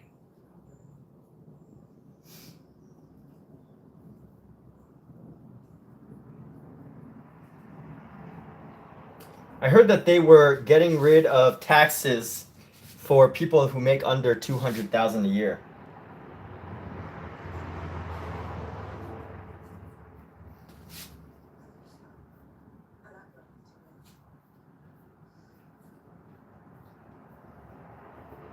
Is that actually happening? I remember in 2016, when Trump became president the first time, I was doing my taxes, and I didn't have health insurance in 2018. And I don't know if people know this, but in Los Angeles, if you don't have health insurance, you have to pay an $800 fee if you don't have health insurance for a majority of the year, which I think is more than like 7 months. And you have to pay an $800 fee. But when Trump became president, or is that national, or is that just in California? I don't know. But when Trump became president in 2016, it's like he changed that like overnight, pretty much. And in 2018, or when did whenever I didn't have my like health insurance in like 2016, I guess, or 2017, I didn't actually have to pay my taxes. I mean, I didn't have to pay my health insurance fee, even though I didn't have health insurance for the majority of the year. But I was surprised. The reason why I didn't bring this up is because I was surprised at how quickly that happened. It was like, I started hearing about it on TV, and then like I filed my taxes, and it was like already adjusted in the system that I didn't have to pay this California health benefits fine. That was nice. That's a nice little extra $800 to have.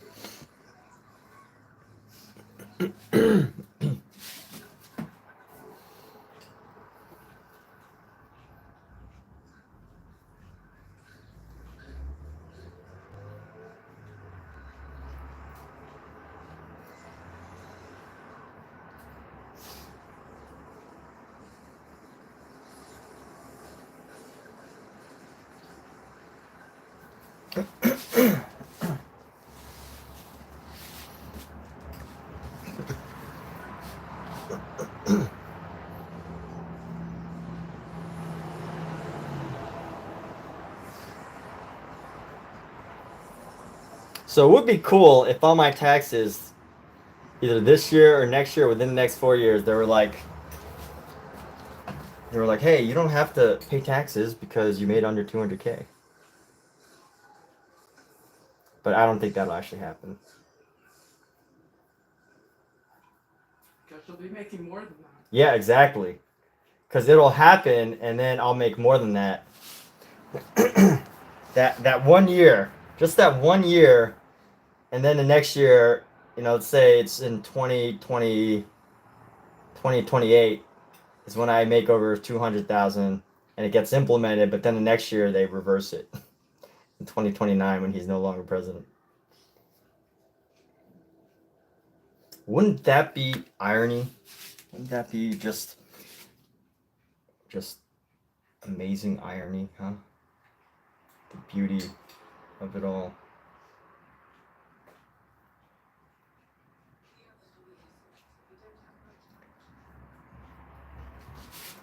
Alexa, what is 200,000 divided by 12? 200,000 divided by 12 is approximately 16,666.6667. Alexa, what is 16,700 divided by 3? 16,700 divided by 3 is approximately 5,566.6667. So if I could find 5,700 people to be like Omizu and subscribe to my channel for an monthly fee of $2.99,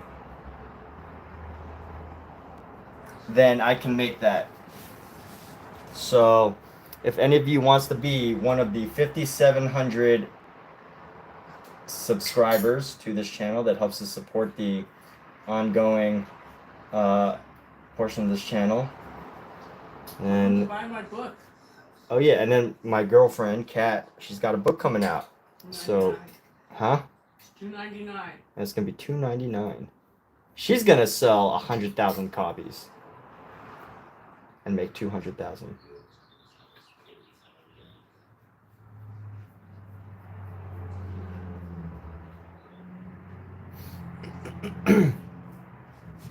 Snoopy should just run for president.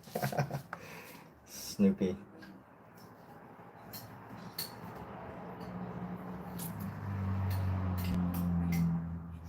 I agree. We should just have a dog for president. Who needs humans?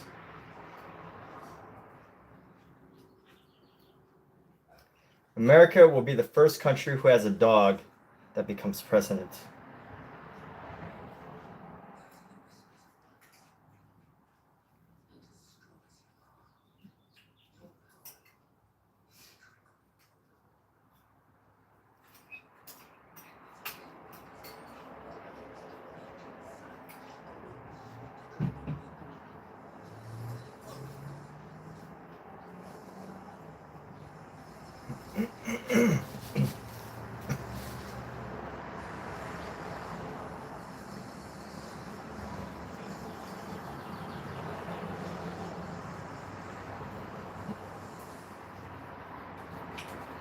You know what the really great thing about Vincent van Gogh as an artist is, as far as we know, Vincent van Gogh never had assistants.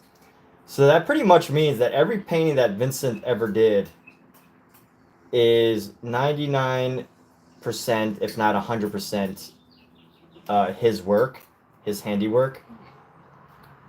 Whereas I think there's a lot of really famous artists in the past that are actually, you know, a lot of the assistants did a majority of the work. Especially one, you know, people that had schools, that taught schools and stuff.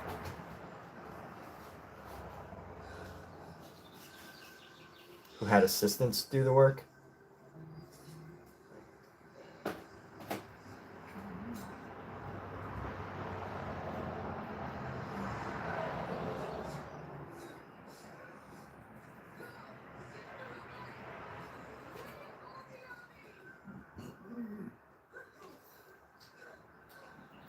Anybody a fan of Wheel of Time? Kathleen has become a fan of the Wheel of Time. She doesn't like Lord of the Rings, but she likes Wheel of Time. It's totally different. It's not totally different. It's mostly women. Women rule the world. What is that? I mean, that's Feels different. more to me. Oh, okay. Lord of the Rings. Mistress of the Rings. Aha! That's a good idea. Why is that not a thing yet? Am I messing this up? I don't know. I like it. Can't tell if I'm messing it up or if I'm adding interest to this painting here. Too much grassy detail. Is there just too much detail on this? I do have to remember that there are artists who would literally paint every single blade of grass. You know what I should do? You know what? This is like not the efficient way to go about things. The right way to do this, from what I've learned, is actually to just take a whole chunk of paint and lay it down and then do the editing. So let's do that. Let's go like just take this big ol' take a chunk of blue, grab our leftover green, grab a nice big chunk of yellow, and we're just gonna like lay it down. Let's lay it down in a couple places. We're gonna lay it down right here, lay it down right here, and then we're gonna lay it down right here, and right here, and right here, and right here. So based on a book I read about Vincent van Gogh's painting techniques, it was that he would spread stuff onto a canvas with like a palette knife, just like spread on huge globs of paint, and then he would like paint from there, and that's how he would get these like really rich areas of color.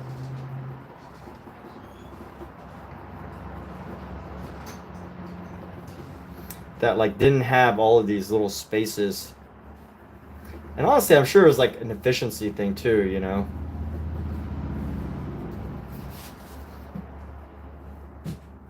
Because otherwise you'll spend your whole day just trying to lay down paint.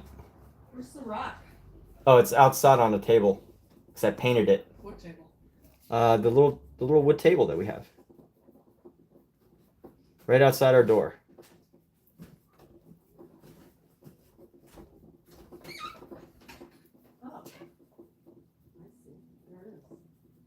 Missed a spot. I know, I missed a lot of spots. I'm used to seeing it in the middle of the street. Yeah. Somebody stole it.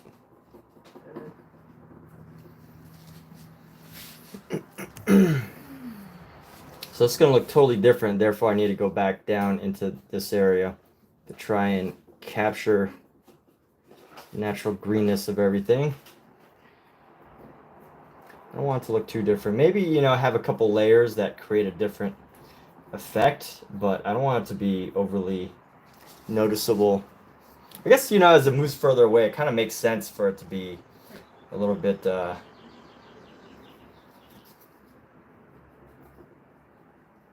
does make sense for it to be a little bit different.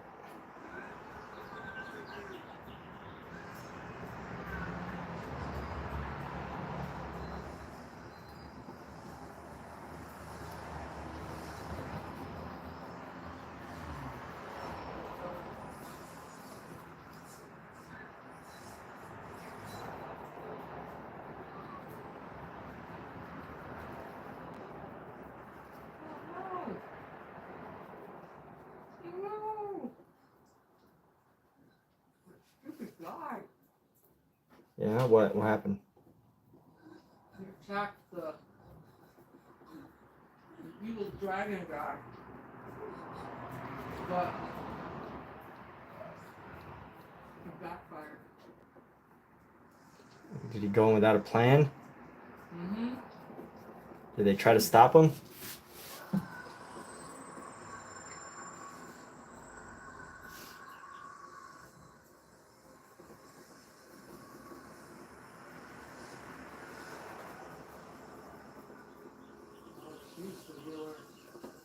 Wow.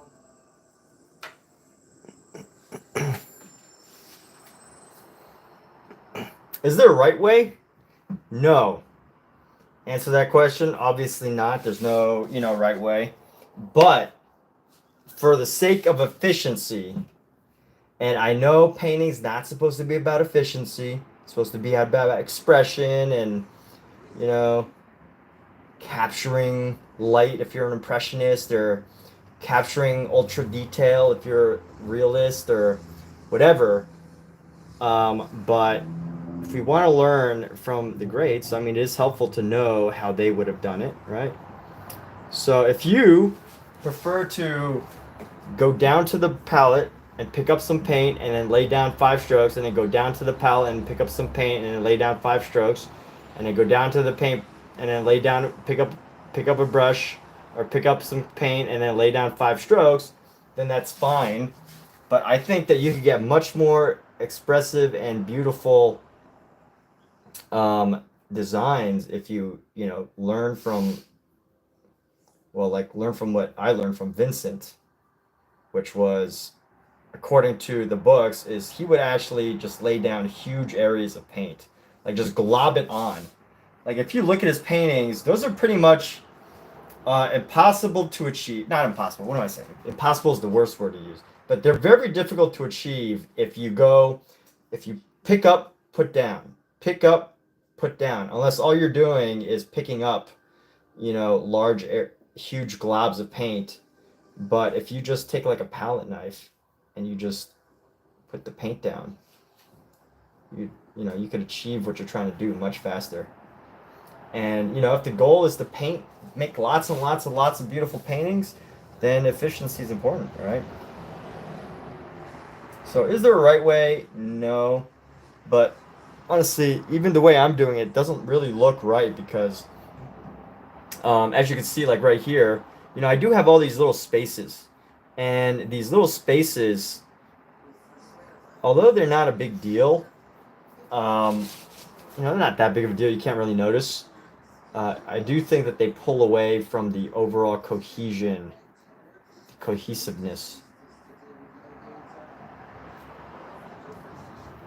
Take away from the overall cohesiveness of the thing. So, there's no right way or wrong way. It's just, what is the best way for you?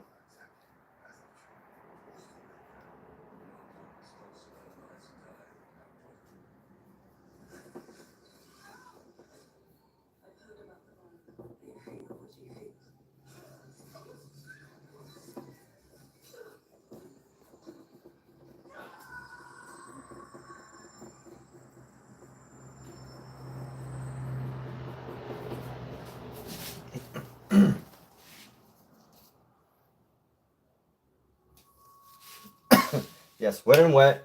So it's paintings like these where I'm like, this is why I, spend so much money on paints. Which reminds me, I need to get myself a big tube of green.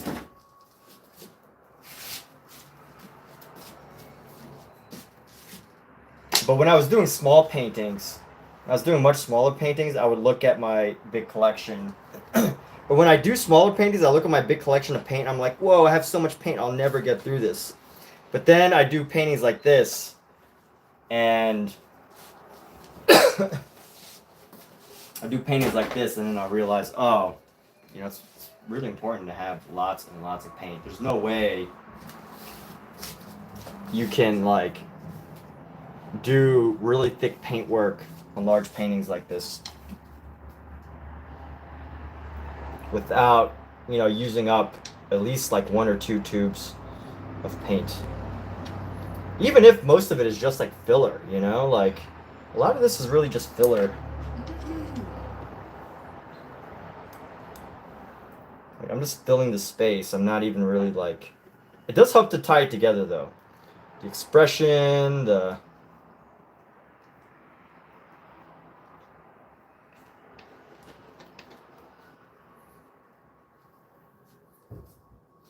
we'll add some more green into this.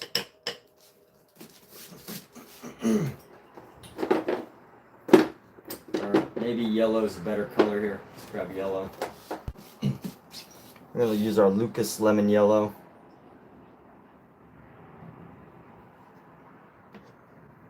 Use some of our more expensive paints to mold this color here. It's not always necessary to be efficient. That's 100% true. It's not always about efficiency. It's not, you know, gotta find your own methods.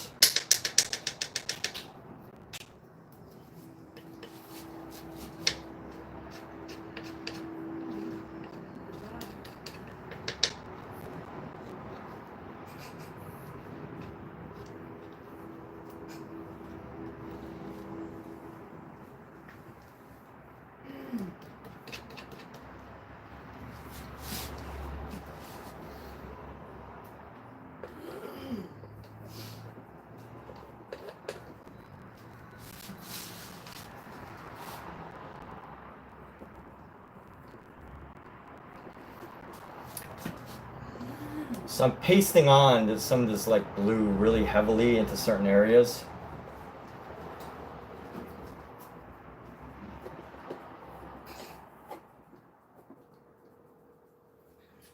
Calling somebody? Huh? Are you calling somebody?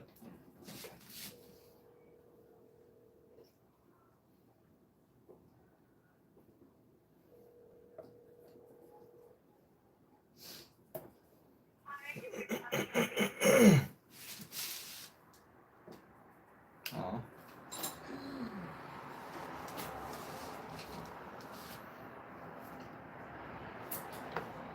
Were you able to talk to your daughters today?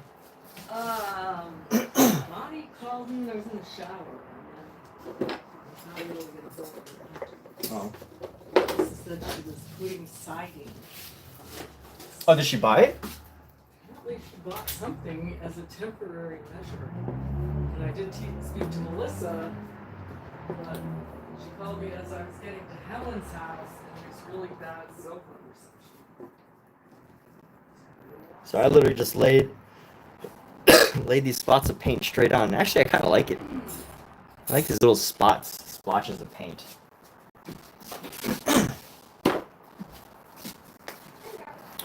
One thing I've often said about my work is that one thing I try not to do, and sometimes I have to make an effort not to do it, is to not be cheap with paint. So no matter what,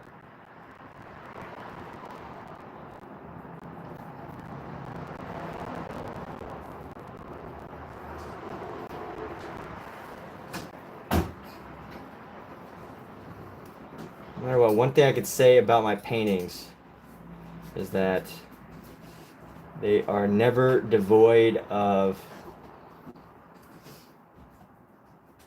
paint, a quantity of paint that is sufficient for the painting.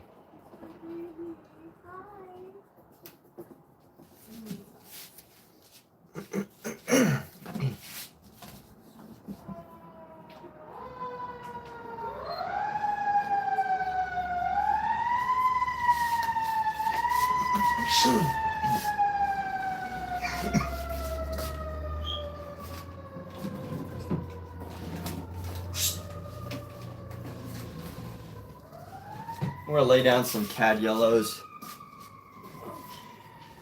So let's lay down some cad yellows here.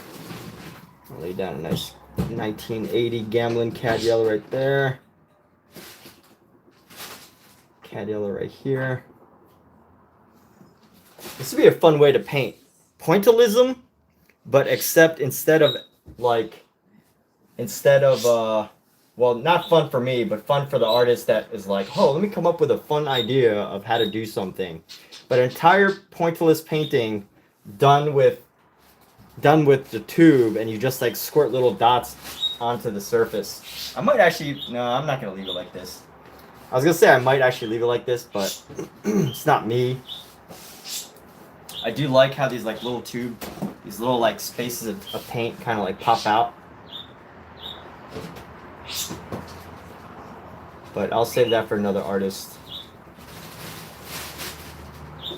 The artist who wants to steal my idea.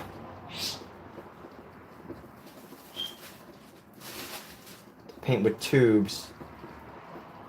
Pointless tube painting. You'll be considered a genius.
Hey.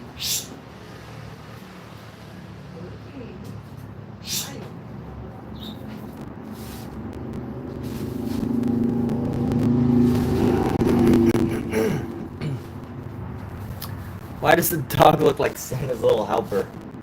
Why does Santa's little helper look like this dog? Honestly, this dog came before Santa's little helper.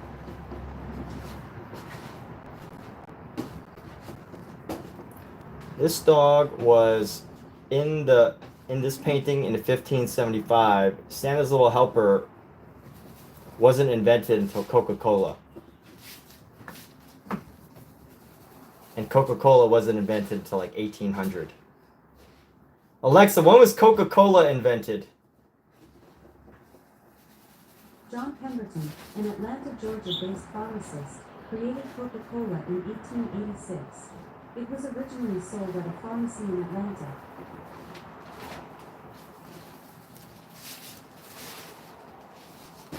I need some more bright yellow highlights.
So I actually learned how to paint like this from she was probably like she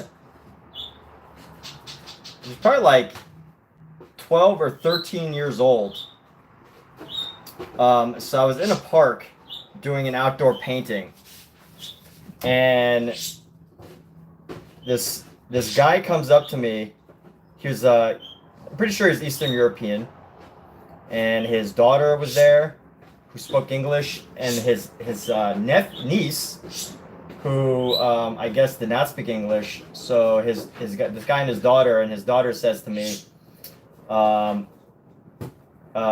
his daughter translates to me. He's like, "Hey, you know, my cousin here really likes your painting," and she said she's an artist too. And I was like, wow, that's great. Does she want to, you know, paint onto this canvas? And of course, she said yes. So I gave her the brush and walked away for like 3 minutes and came back. And she only did like 3 things on the canvas, but what she did was very confident, and it literally changed the way I paint as far as impasto goes. Because at that time, when I was first starting, I was like, you know, I was like trying to figure out how to make like very impasto paintings, very paintings like this with really thick brushwork, or very thick oils. And I was looking at it, and you know, I would be very timid. I would like, you know, kind of just like pick up a little paint and just do like little, really thin dabs. You know, I would just take a little bit of paint and just do these tiny little dabs. And pick up a little more paint and just keep doing these tiny little dabs. And, you know, she took a big old chunk of paint and just like laid it onto the canvas.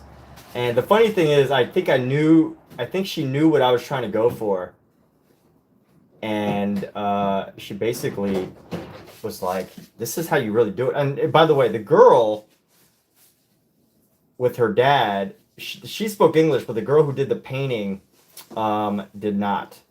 And I thought it was so interesting how she could communicate this lesson to me with just a couple strokes of the brush. And of course, I'm sure she was too polite to be like, hey, that's not, I see what you're trying to do. Because then that would raise the question. It's like, well, what am I trying to do? What do you think I'm trying to do? So instead, you know, luckily, I just gave her the brush and she showed me how it was done. And that was probably one of my best lessons on painting impasto that I've ever had. Like, I've read books on painting impasto. I've seen like tutorials on painting impasto, but just that moment, for whatever reason, has stood out to me as a very great lesson on how to do impasto brushwork.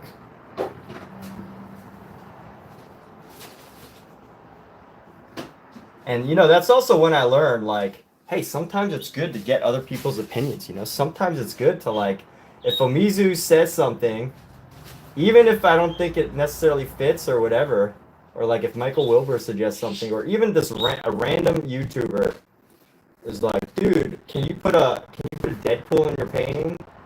Why sometimes I'm like open to the idea. Because why not?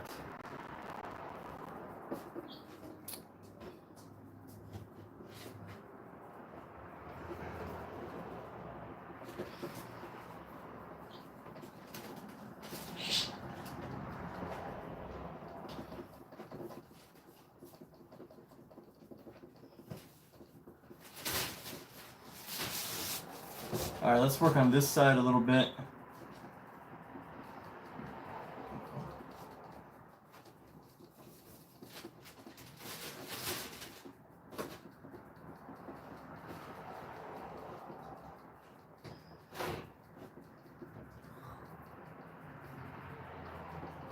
You all right, Kat? Oh, this one box, the kitty, the urine has solidified into cement. Really? Do you want me to do it later? Huh? Yes, but I really want. No, I'll do it.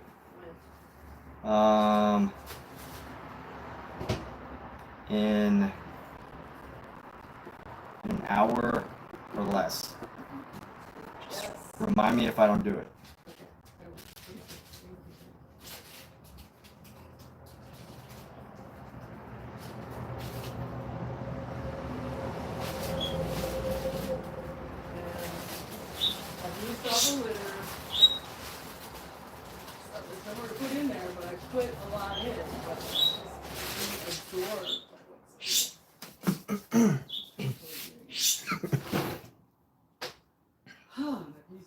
Am I familiar with atmospheric effects? It depends.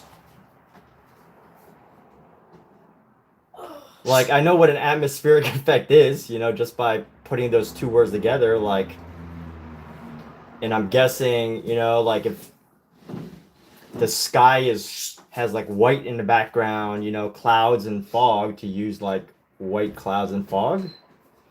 But if you're, you know, obviously there's always the idea and just knowing and guessing as to what you're talking about, and then there's actually, you know, the specifics, right?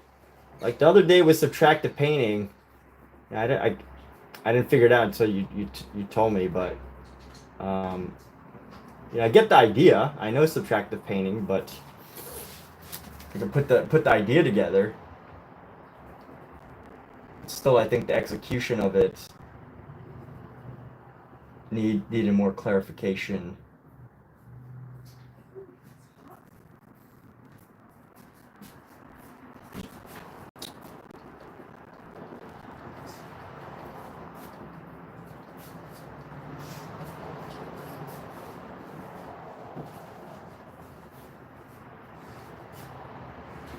I kind of almost regret using this gray blue.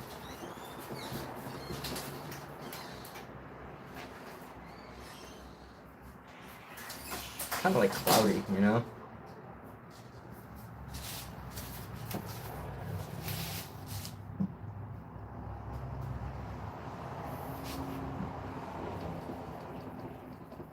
Maybe it's not bad.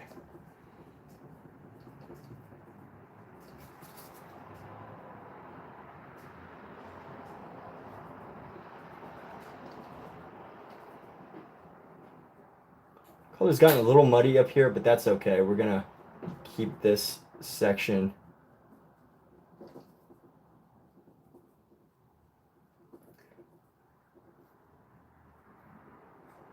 But if anything, that's just a lesson on color vibrance. Vibrance. Vibrance. Color vibrance. Vibrance.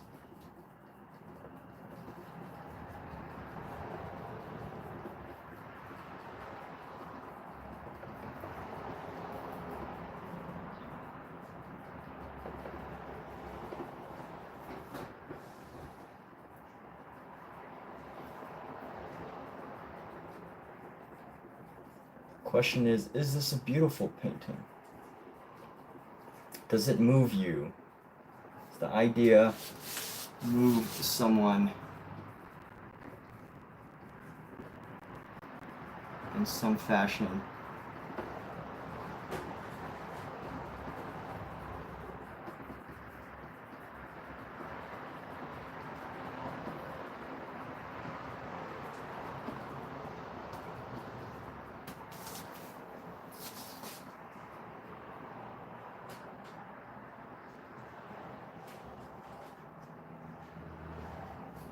Oh, yes. Right. So basically, the way I'm painting it is a little opposite to how light actually works, right? Because, is that what you're saying? Because the foreground is usually darker and the background is usually brighter, right? Because it usually has more atmosphere. Is that what you're getting at? Like the atmosphere creates this like white hazy effect. And honestly, I'm not doing a great job of capturing that.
see me on it before.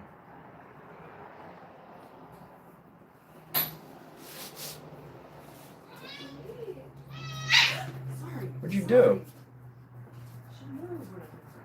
Sorry. Huh? Sorry, I'm Simba. What happened? Stepped on his foot. Oh. I thought he was moving.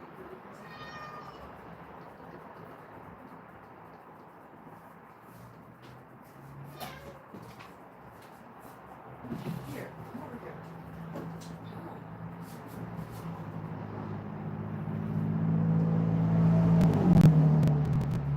Open our trash can.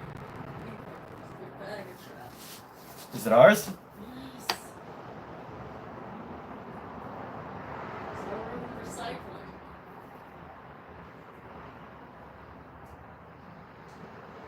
No recycling.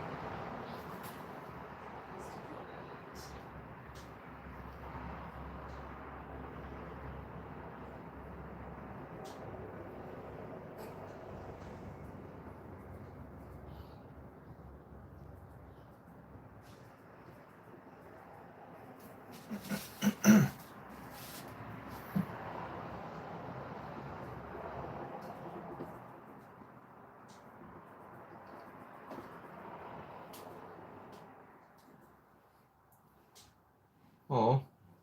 Spending time with Simba. Huh? Loves brushing. This device and that's working.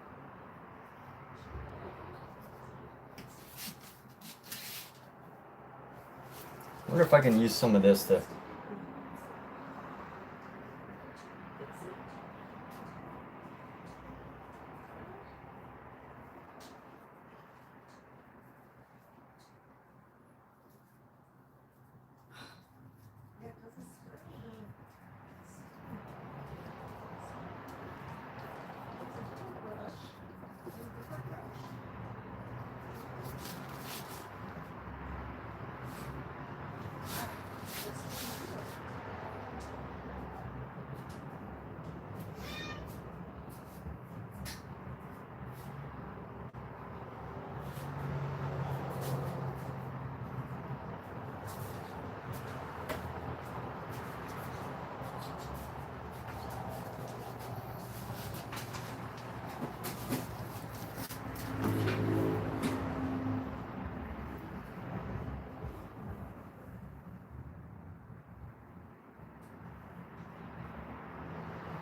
Yeah. So yeah, I think it gets. So I've been trying to really understand that lately. Like I know, like when I look at mountains in a distance in Los Angeles, I don't always feel like that's true. Like I know the science behind it, and definitely the mountains in the background. When I look at mountains like further back, they definitely have this they have this whiter haze. Like there's white surrounding it, and I know that some of that is like fog and cloudiness from just like Los Angeles in general. But I think more importantly, like it just gets hazier and less clear to me, even though it gets brighter. At least in Los Angeles. Maybe this is not, this isn't unique of anywhere else, but things just get hazier as they go back in Los Angeles, from what I've really noticed.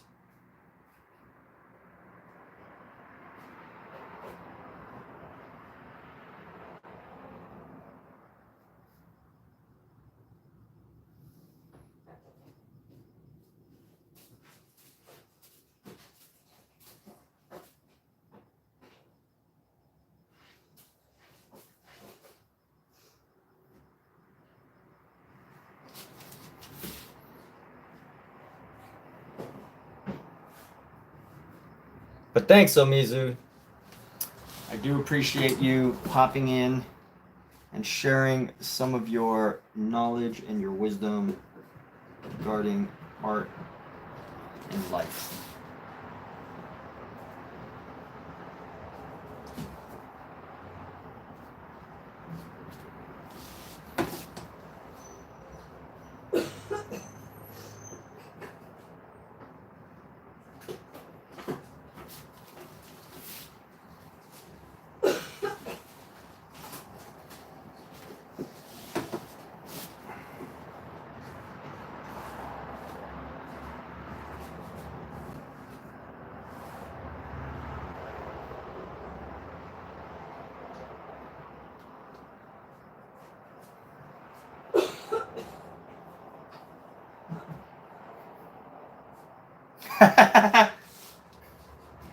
Cat, do you hear her?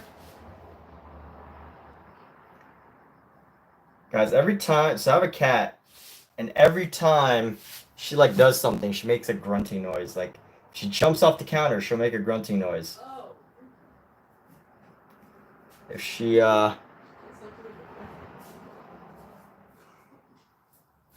if she jumps onto the bed, she makes a grunting noise.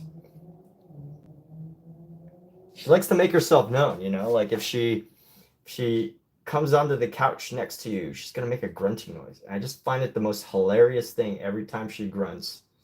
It's like her way of a cat of being you know, expressing herself, trying to get you to know that she's there. I just find it so amusing. Hi. I find it very amusing.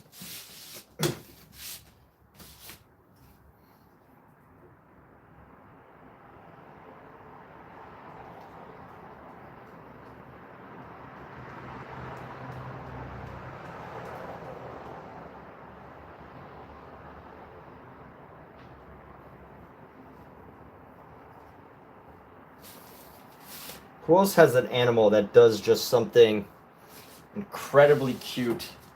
And every time they do it, it's just like, yes, that's my pet.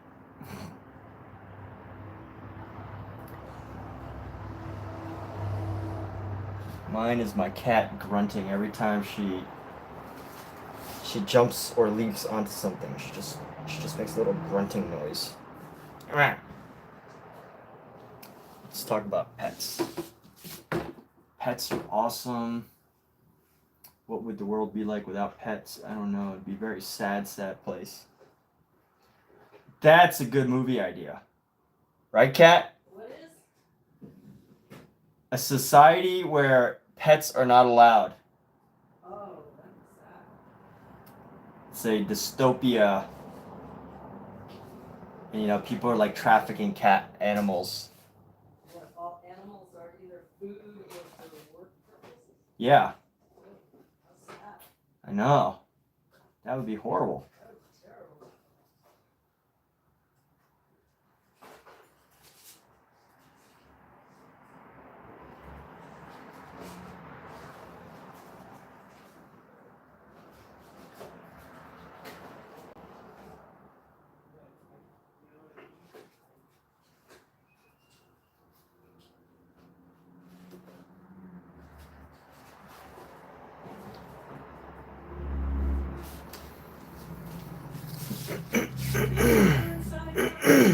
Is it hotter? It's, yeah, hotter.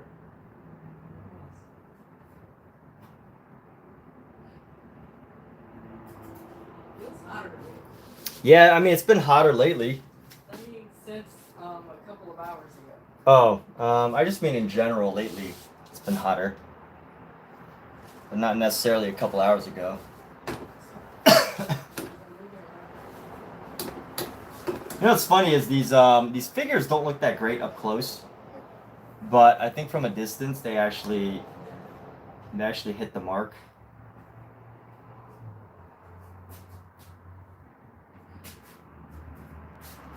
So I was able to take the blue bin out, but I can't All right. move the other ones. That's, you know, you said you were doing. That looks Thank you. nice. Huh? I like the dog. Thanks. So that was in the original? Yep. The dog? Really? Dogs were part of Eden. Huh, cool. No cats? Um, Is that a cat in the no, corner? maybe this little cat. Is that a cat? I don't know if it's a fox or a cat. Oh, cool. Is that a chicken or a duck? I think it's a duck. Hi. Duck, duck, goose. Hi.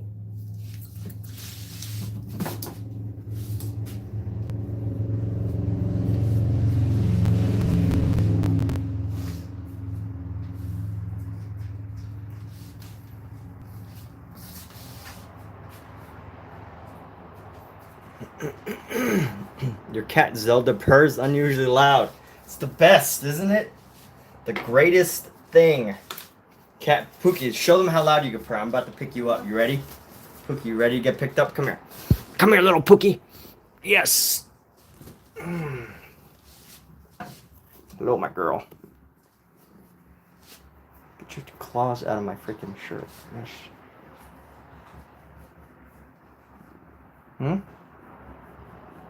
Isn't she pretty? Look at this pretty little kitty. Yes. Cats. Who loves their cats? Who loves their cats? Everybody should love their cats, right? Oh, Pookie, why do you gotta use your nails on me like that, huh? Why you gotta use your nails on me?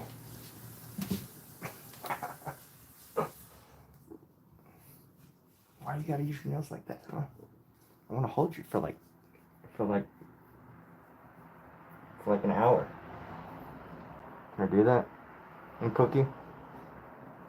Can I hold you for an hour? Will people watch me hold you for an hour, Cookie? Okay. Get down. Get off the table. Alright, I got some... Oh, shit! What happened? She didn't move and I stepped on her tail on Oh, accident. no. Look what I found. Yes! Yeah. Cookies and cream. Alright, people, we're going to take a mute break. I'm going to leave this painting here, but I'm going to take a little break. Got to take care of some things that I promised I would do, like cleaning kitty litter and moving garbage cans. Be right back.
All right, wonderful people, we are back.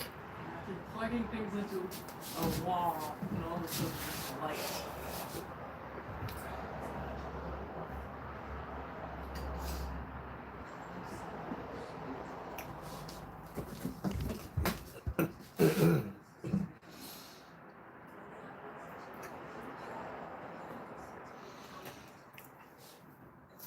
You know, we're gonna take a break on this painting.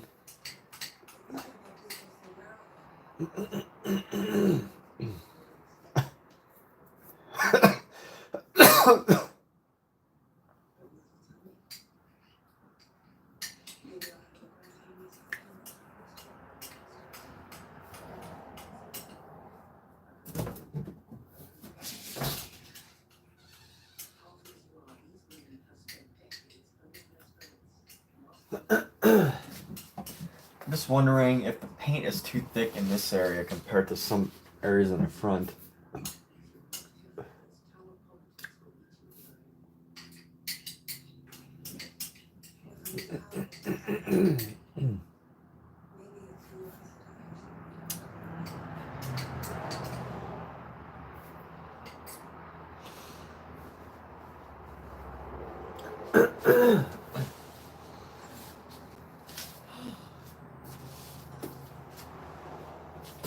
Thanks for making me a bowl of ice cream.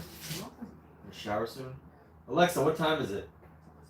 The time is 7:57 p.m. 7:57. I think I got another hour in me.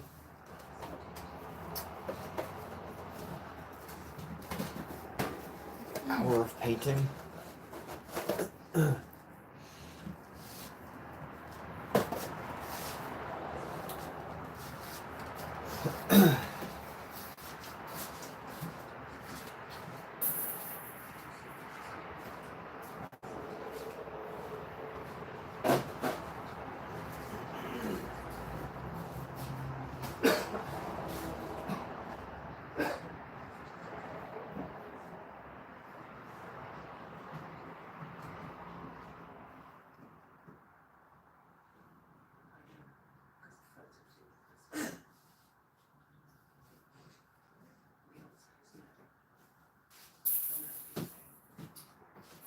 Honestly, I think Patty would have done better with this one.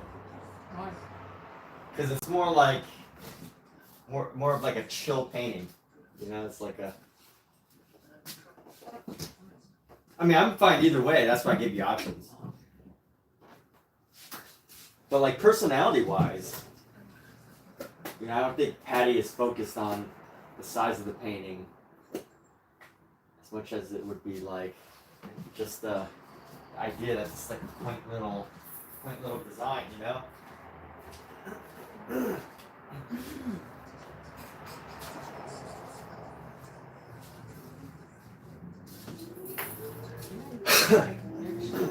Huh? You'd be right. Either way. So let's go. We're almost done with this. I think we're gonna actually wrap this up tonight. Even though some of the details, we're gonna adjust a couple more details, but overall, like, we adjusted the head size, which it's just a little bigger, so maybe more proportionate. I'm not gonna spend too much time on detailing the face. So we have the idea. So actually, you know what? Let me. There are a couple things I want to do. Like, what I want to do, and I think I might need a break on this for tonight. Come on. Oh yeah, what I really want to do, I need to scrape away. What Kitty's doing? I gotta scrape away at some of this.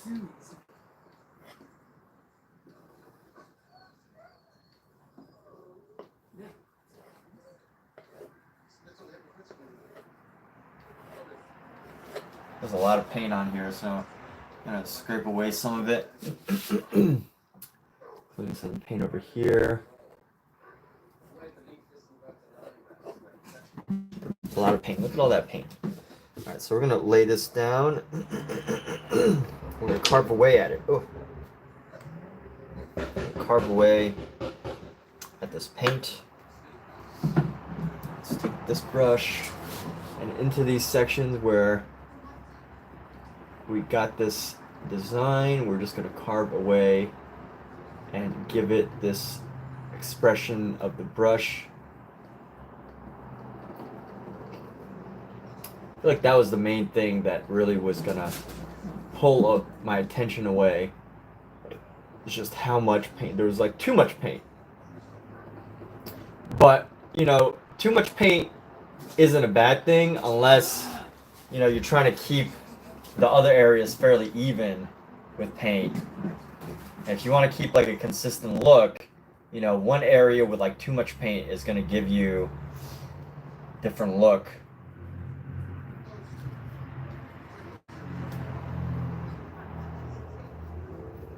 It's going to give you a totally different look.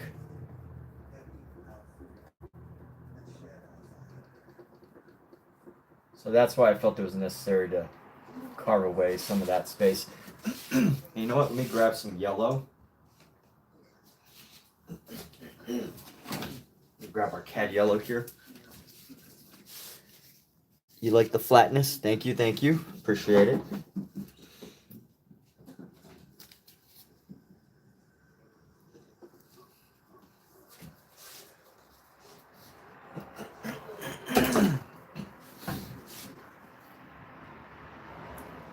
Is this a one-of-a-kind, unique style? No, not really.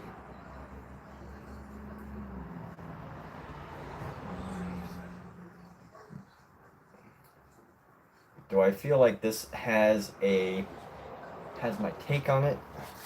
Does it express something fairly unique to me? I think so. Not necessarily the story. We've all, you know, heard of the story of Adam and Eve and whatever, creation, etc. But how it's painted, you know, the interpretation of Crispin Vandenbroek's version, I think we've done a good job, so I can actually be happy with this painting. I'm actually just gonna push this painting a little bit further. My aim is to finish tonight, actually. We're gonna see what we can do about finishing this tonight.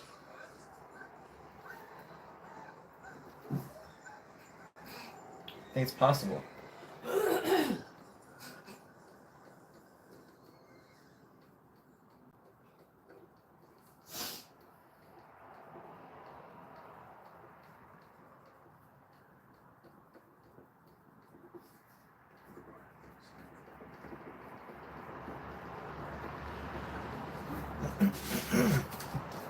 And let's give some color to these leaves. I want to make them pop a little bit, so I want to use yellow to contrast. Let's go with some blue here.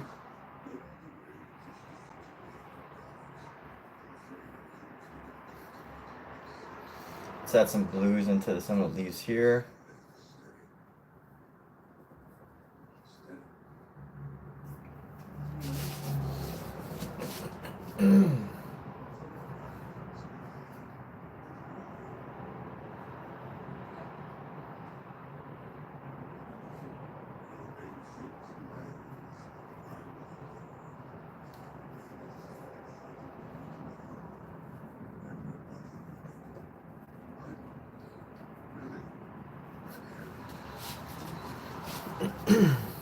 And I don't know what this giant thing is, but we're gonna go.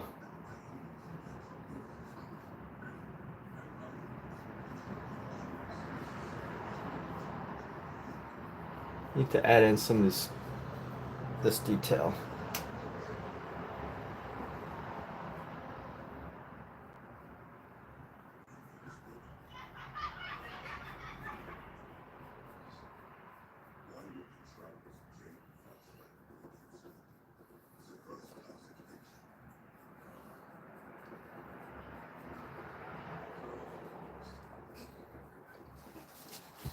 And let's add some yellow to this. We're going to add this green yellow. I'm going to go, let's add some of this green yellow some more.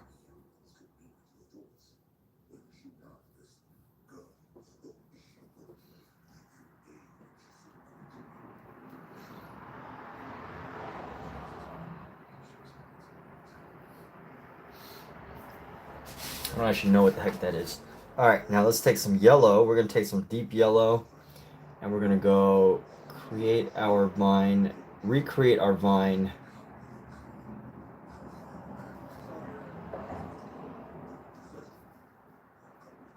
So yellow to create our vine in here.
You know what? I'm gonna get rid of the remainder of the paint that's on this brush. Get it on here. Get it onto the canvas. Oh wait, this section looks like it was clearly carved away, and I did not fix it yet.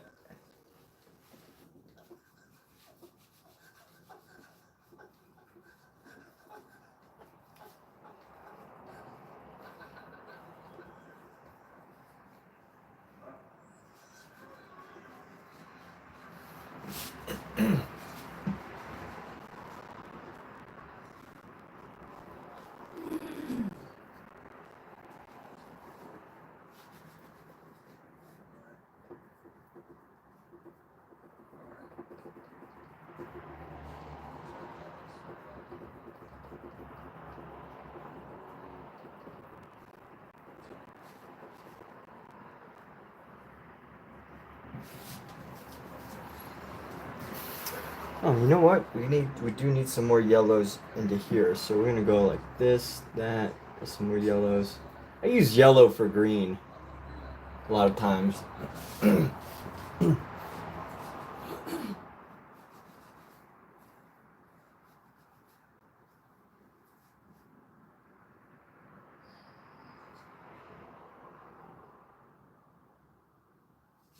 The one thing I want to do, actually, there's a couple things I want to do. Let me add some of this green to the hair.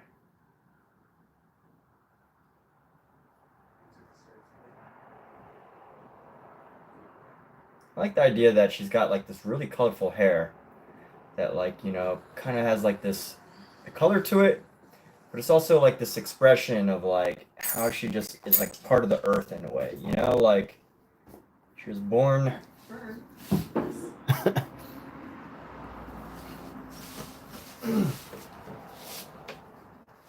It's part of the creative process on this expression of hair.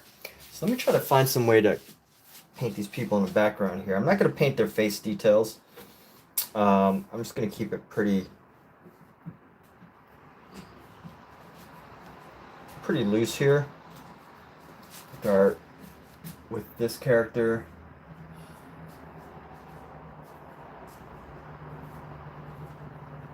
Got hair. Adam's got black hair. This dark blue hair.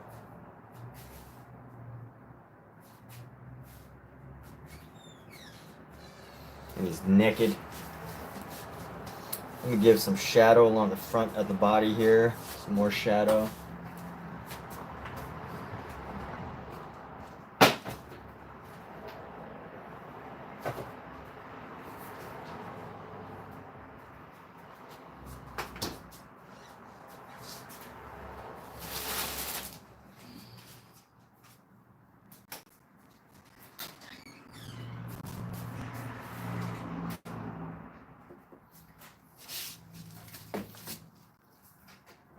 Let me find some reds. Find some of our reds here.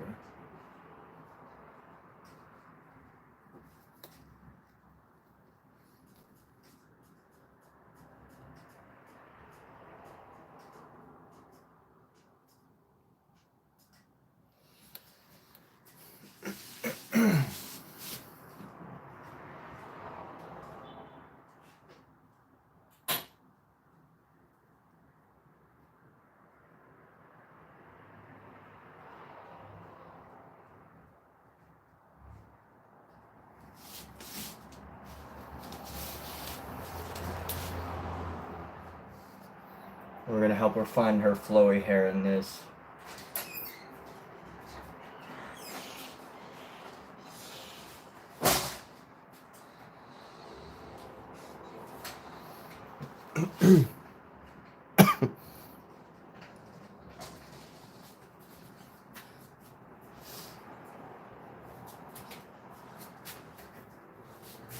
Oh, Ayin, welcome. You like it? Thank you so much. Thanks for sharing your thoughts. I do accept both positive and negative thoughts as well. So if you are watching and you don't like it, you can go ahead and say it. All opinions are welcome. Some opinions are just more valued than others.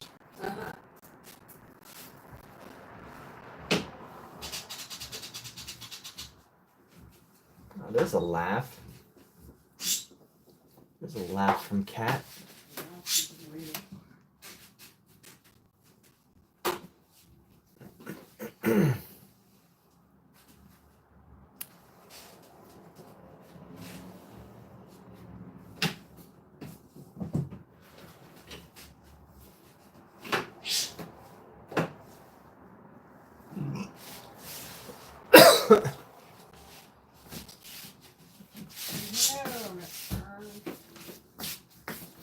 You know what? This area needs to be tightened up here.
So we get you some highlights on the inside there. Nope, that's not good.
And let's just try to see what embellishments we can add. I'm pretty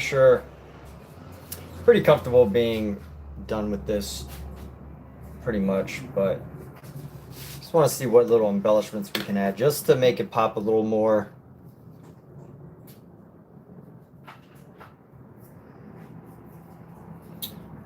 But overall, I'm pretty happy about where it's at.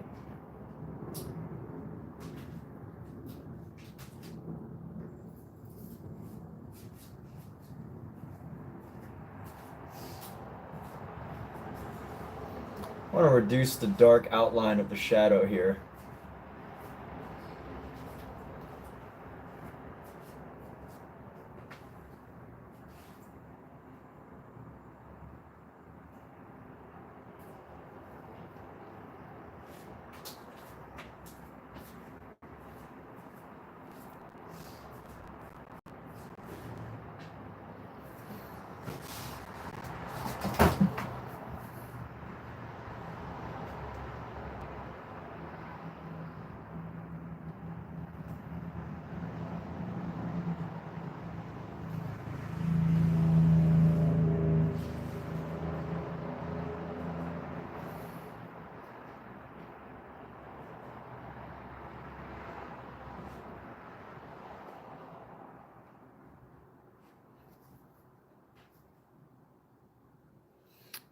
All right, he's got his foot back there.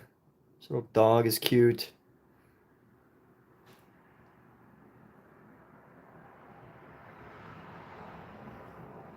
The idea from the figures in the background. Things nice. Details. The main important details are good. The story is told.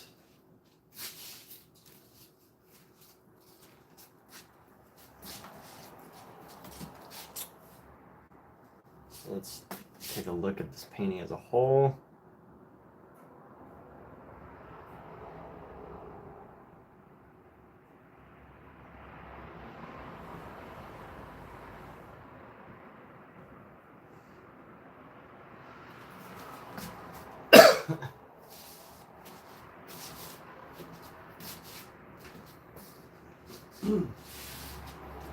Now we've got this other painting back here that we were working on.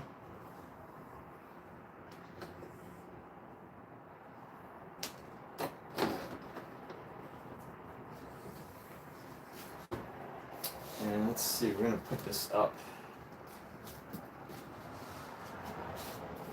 Put this somewhere safe.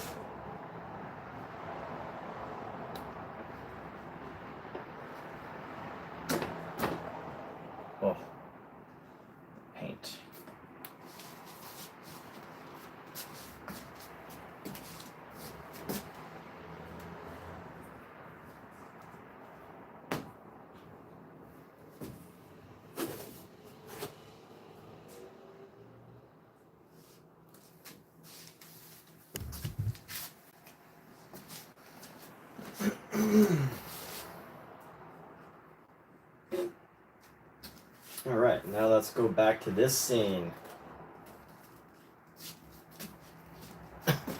We worked on this the other day. I mean, this one's definitely more flat.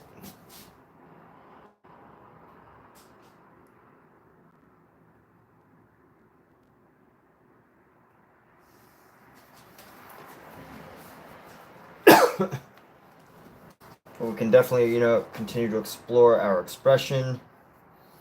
Okay, let's get our other piece up.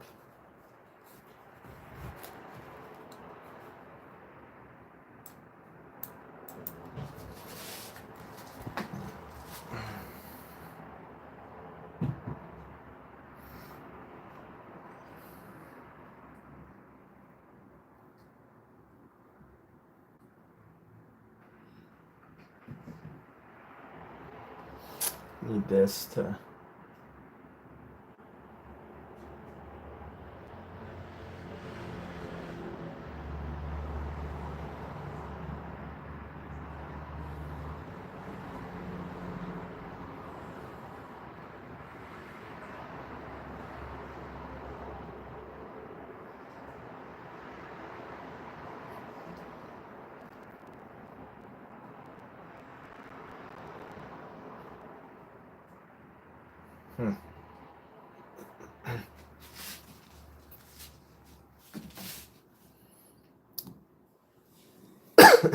You know what, let's get our next canvas. I'm not going to work on this one too much. I want to use up the rest of our brown here.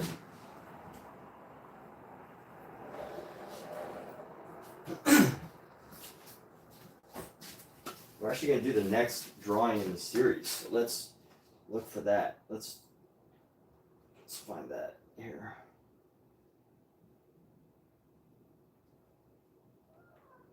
What cookie?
All right, let's start our next sketch.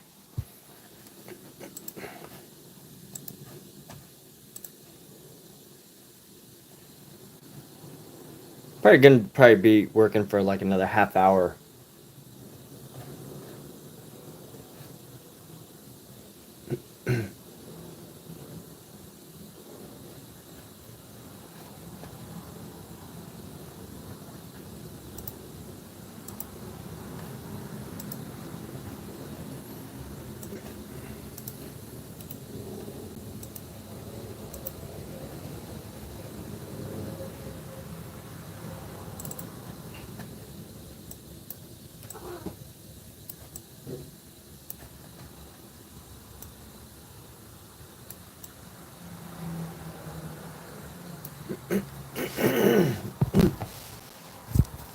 So let's see, we've got another canvas right here. Pop it open and start our next project here.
So our next painting.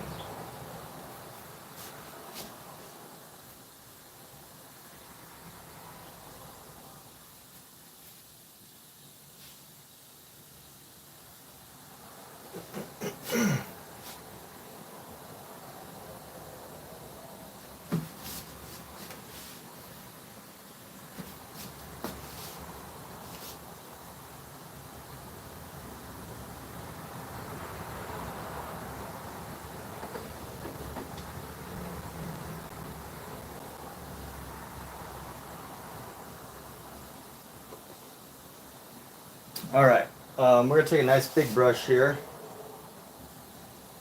We're gonna lay this all down with the. I'm gonna go with a Van Dyke brown.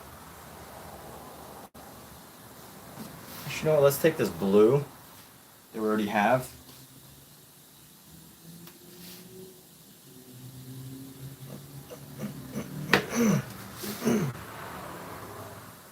A massive amount of this blue here.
I can't wait to use up all this Van Dyke brown because it's a color that has given me lots of trouble.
Cat, come look at my table.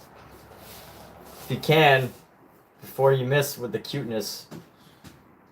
What table? This table. From the kitchen. Hi. Hello, baby. Guys, can we talk? I'm streaming, by the way. Hope you. Hello. Hi. Yes, but YouTube cares. Hi, babies. Hi. Hi. You're so cute. Yes, they are.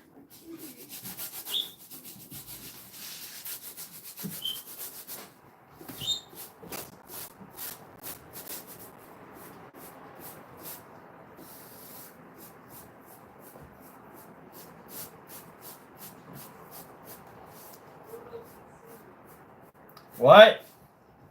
The world can see me in my birthday. Yep.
Alright, let's clean this brush off.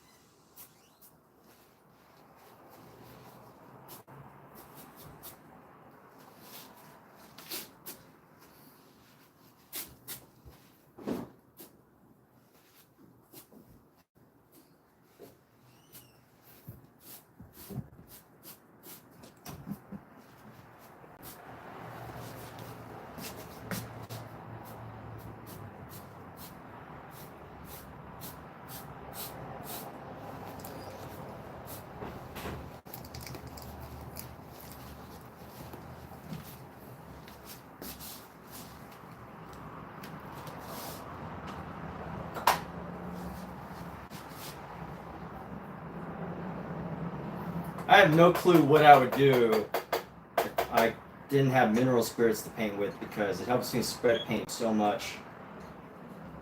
It also, the problem with mineral spirits though is I think it'll deaden the paint.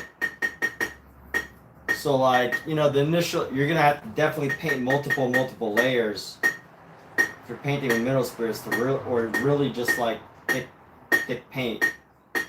Otherwise your paint's gonna look kind of like wacky.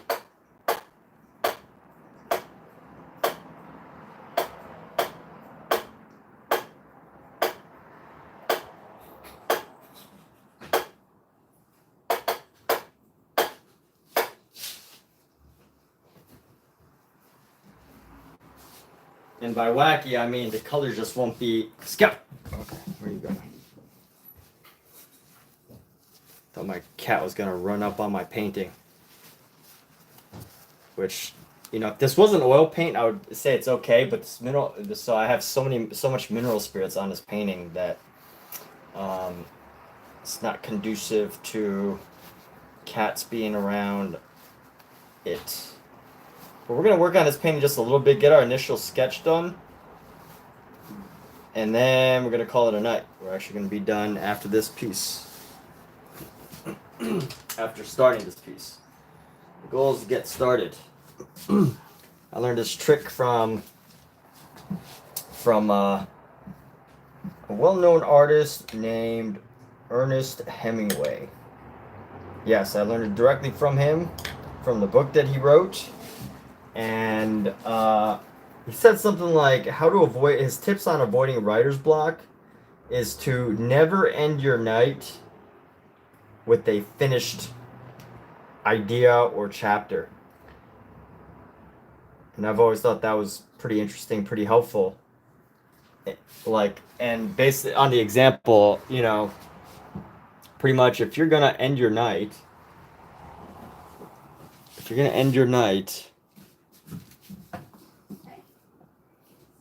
don't do it with a fully completed idea, right? Don't do it with a fully fleshed out idea. Don't do it. Leave some ideas for the next morning. So not only do you get to sleep on an idea, but you always come back to something. You've always got something to come back to. So rule of thirds, I'm basically going to use rule of thirds, and I'm thinking that, you know, we could try some pseudo golden ratio stuff. I put Adam's head right around here. His head is almost just a little bit from to the side of the center point line. We're going to start him at the rule of thirds. So rule of thirds is just the, you know, separating into lines of thirds and then trying to find a good spot around that area to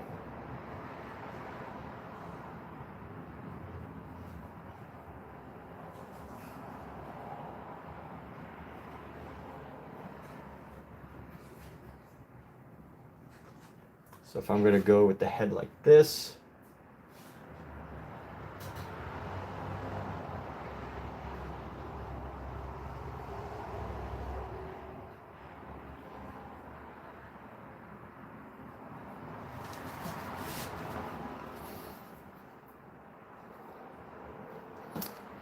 so this is Adam's head. So we got the head, so we're going to go down around the neck, right around here, bit of a neck, and the other side of the neck, like right here. And then we're going to go for the shoulder. It's going to come out just past the head.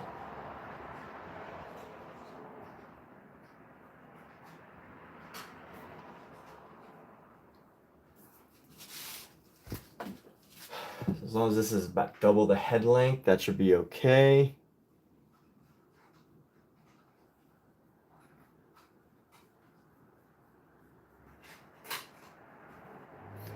This should be about from the top of the head to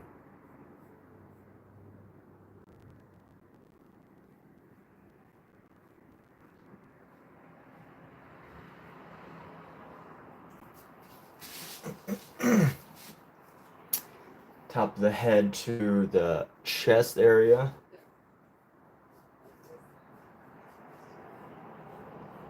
So we're going to go head is about one length.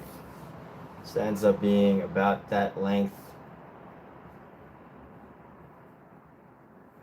to match the angle of the chest. Just marking off some spots here. And we're going to go just past the neck, and we're going to mark where our arm is going to go. Give us the shoulder length right here. Bring the shoulder down.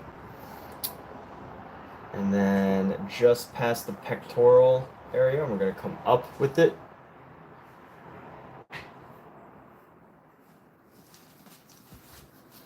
Just get an initial sketch down of our Adam. And this shoulder is going to come down. Hand's just going to go past the pectoral.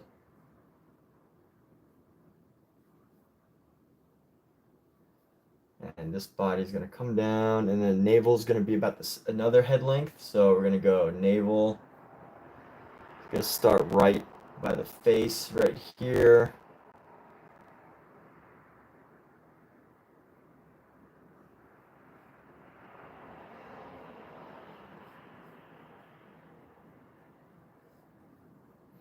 And then since the elbow is coming in,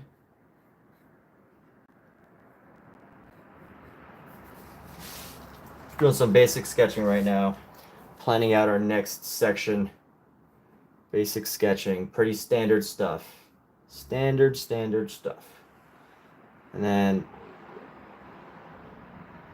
so since this is, there's going to be some foreshortening because he's sitting down, so we're going to give a little, the crotch area is not going to be a full head, it's just going to be Well, I guess we could do that.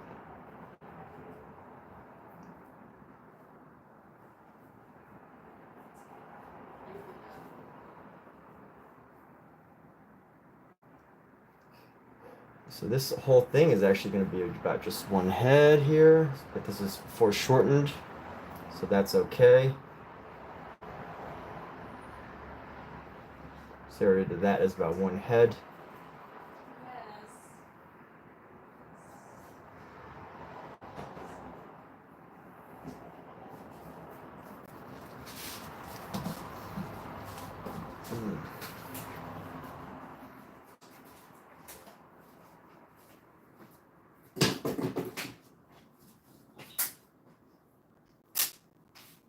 And this one is Eve Tempting Adam.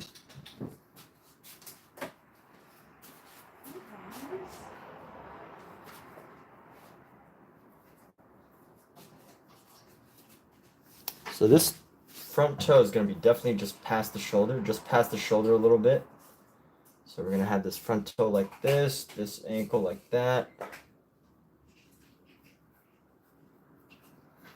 And then this leg is going to come out a bit. I have the knee right here, just sketching in the basic idea. I don't, oh wow, okay. So the knee's going to come around.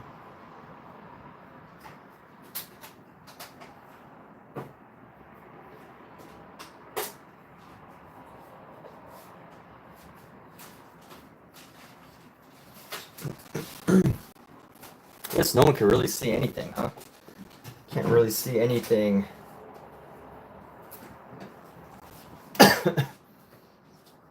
If you're watching the live stream, unfortunately, because if I go darker.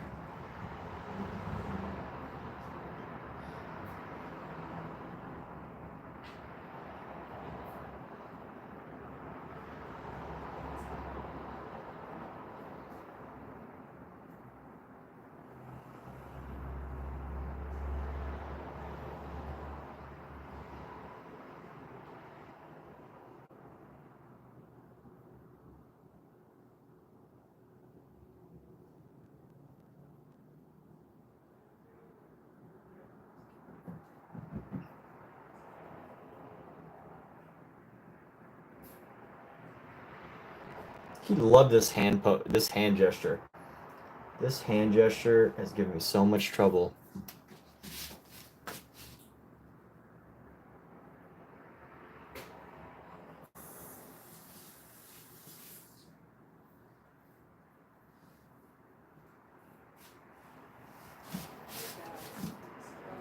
Oh.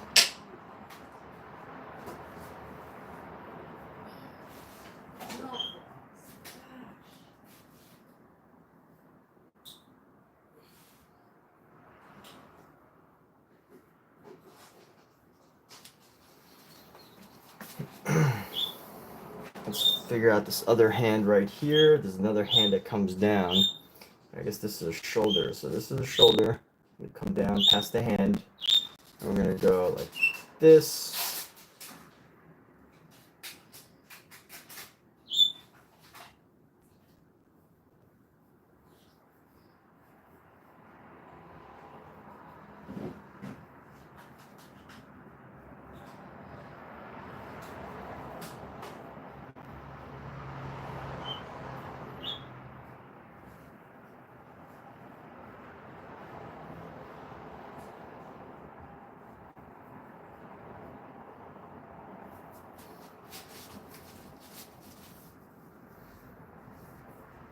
And there we go. We got our Adam figure sitting in the background. It's really hard to see. So let me just try to move this closer so you can see the basic sketch that I'm doing.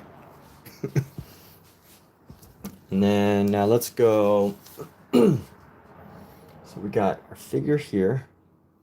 We're going to have some hair.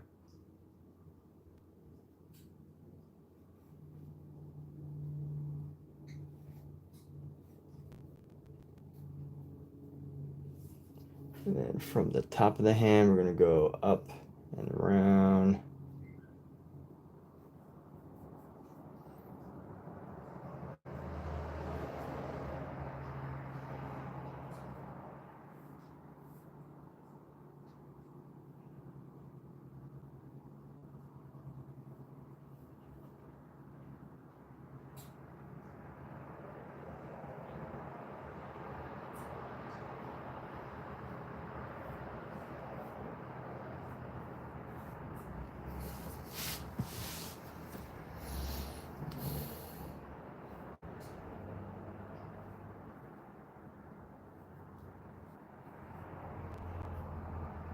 It's about the size of his head, so just a little bit longer. Get the hand right there. You know, usually it's always about proportions. If you can get proportions right, you can pretty much get anything. I'm literally just looking at how things are in comparison to the next thing. That's how I draw, pretty much.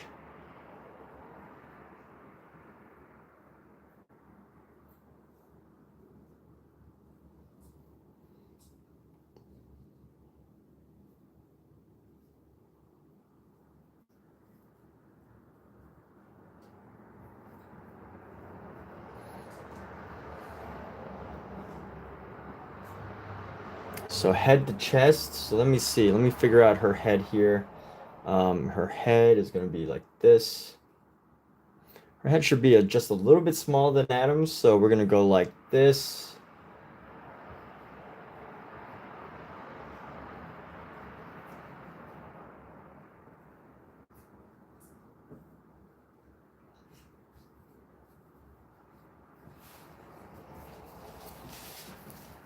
A little bit more petite.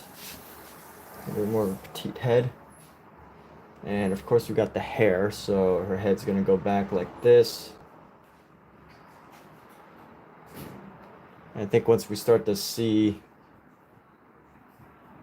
it'll all start to make sense in a minute. Her neck's not as defined, which is fine. And then we're gonna go bring her shoulder out just a little bit. So head. It's about head length, a little bit bigger than a head length to her other chest here. So maybe bring this out a little flatter and then bring her other breast down.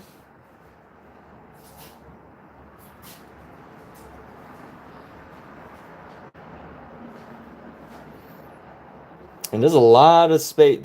She's got a very long torso, which is kind of cool. So we get to work with this longer torso here.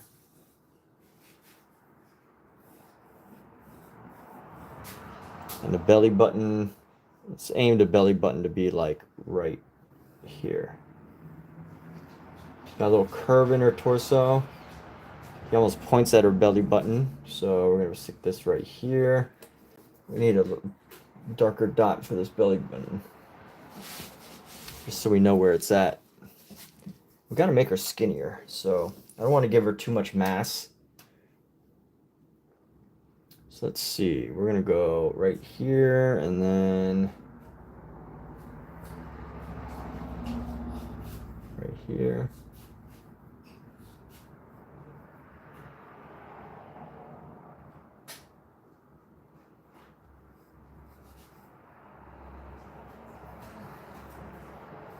Her arm is gonna be super long. So arm's gonna be super long. The elbow goes past the belly button. I don't know how I'm gonna make this look good necessarily in the drawing, but we will. Start a room? Huh? You start a room? Yeah. Oh, okay. Alright. Alright. Probably come to bed, and after I finish the sketch and lay down some color, probably be in.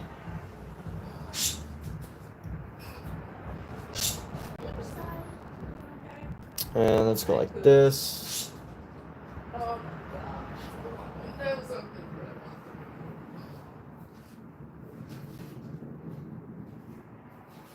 good. Right about where his hand goes. She's definitely dominating. If we think about it, Eve dominated Adam probably. She's the boss. Yep. She's definitely the boss. Like here, eat this. Yeah, exactly. It's like give it to me. All right, fine. I'll eat it. Yep. Only because you Why said did so. you give it to me? Why did I eat it? I said, because you're a dumbass. Gotcha. Now we're all going to suffer till the end of time.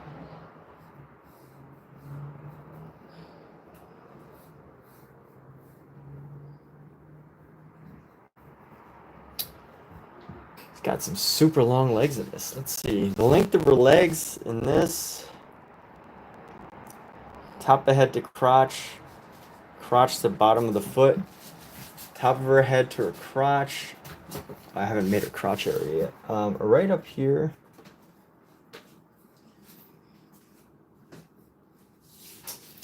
So the top of her head to her crotch. It's like that. Yeah, it's actually fairly accurate. So the method I just used is just a measuring method. All you do is you take your finger on whatever device you're using. You can measure pretty much anything like this. Obviously, you're eyeing it.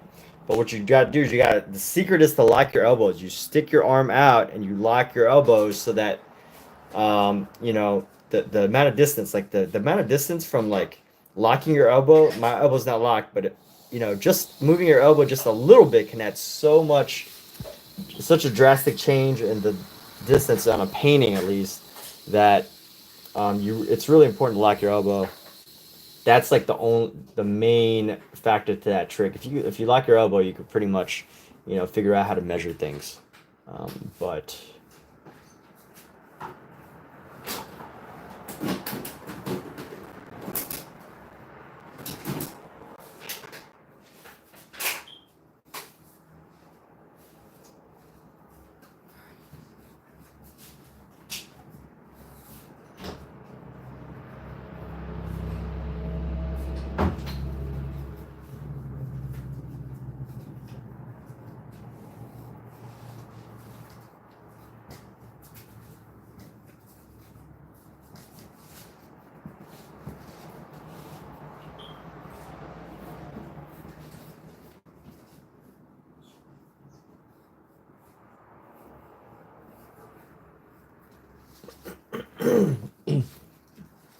why do I have camels in this?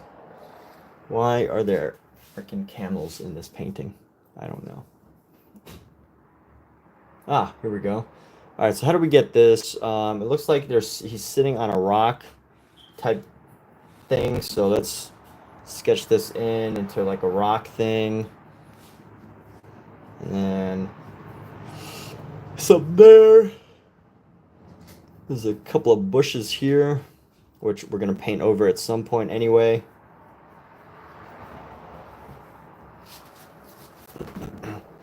And then there's a giant bird over here that's like, no, don't eat that, dude. Don't be an idiot. You're going to ruin it for all of us. You know, my question is, did Eve eat the apple too? She did?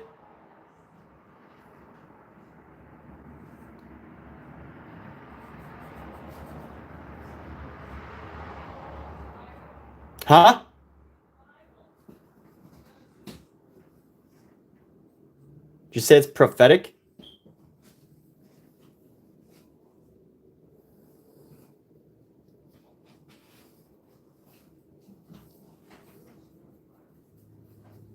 I might replace where this bird's supposed to go, but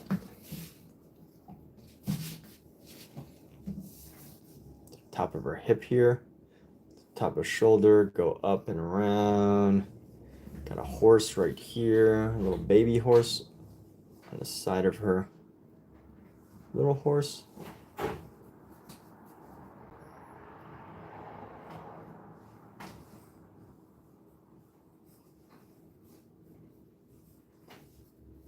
Hey, what's going on? Scout, get out of there.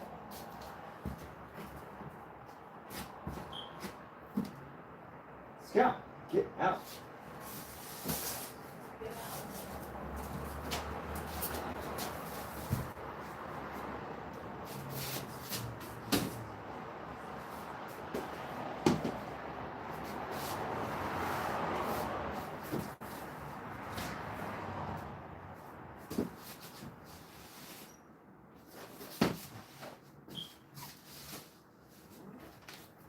So I caught Scout trying to move the cardboard away.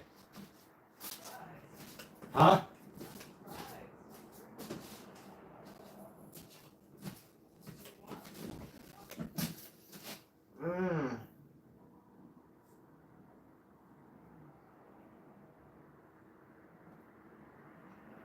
Oh, okay.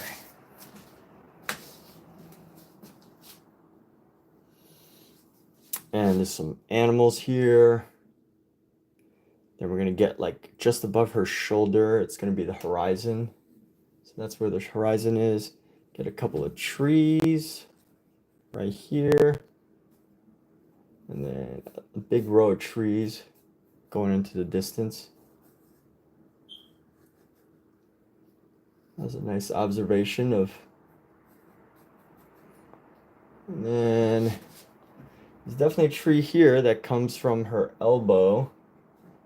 And then this is where the snake is. Snake kind of wraps around the tree where Adam's sitting. The snake comes right up here. Where's the apple? Apple is right. Is this? That's her hand. Oh, right here. So the snake is going to come right here.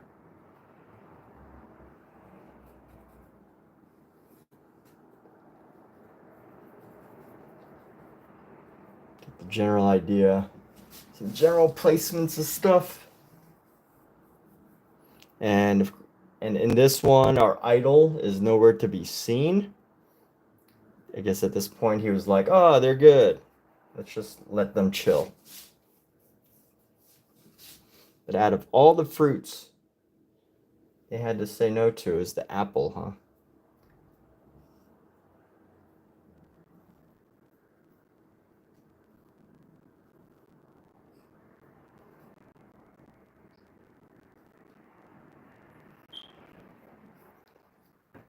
And there's a rabbit here. And then a sheep.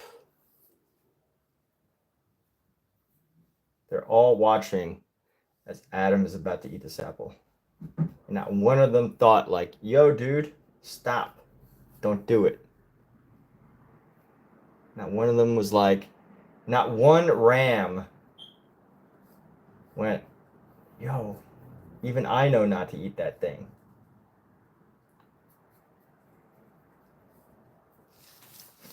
And then there's a camel in this too. You know what's interesting is the series of paintings by this artist, or drawings. So I'm actually doing a drawing based on, I'm doing paintings based on drawings by an artist named Crispin Vandenbroek. And he adds all these like various animals throughout this painting, and I find it so interesting.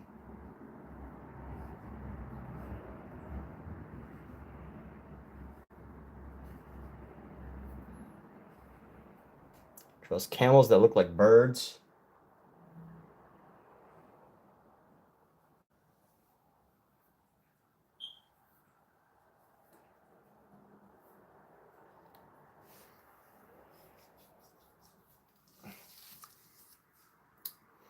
And now that we're done with the sketch, I think we're going to take a break now. We're going to call this a night. It's 9 o'clock.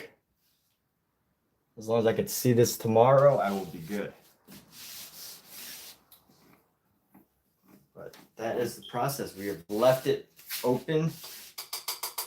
Still has a lot to do, but we have left more work to do for tomorrow. We don't have a finished painting. So I did the last painting, and I would call it pretty much done. If I do come back to it later, I might add a couple things, but this is our next painting, and we have so much to do, so much exciting stuff to do.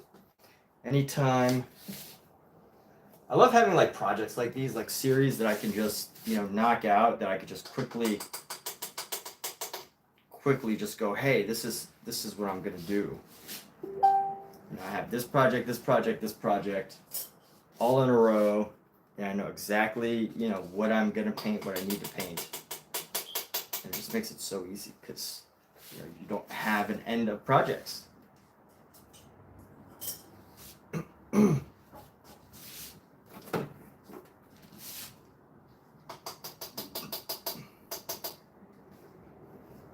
So I don't know if anyone can actually really even see what's happening. You kind of like see things happening in the background or in the image. Some of it is still somewhat obscured.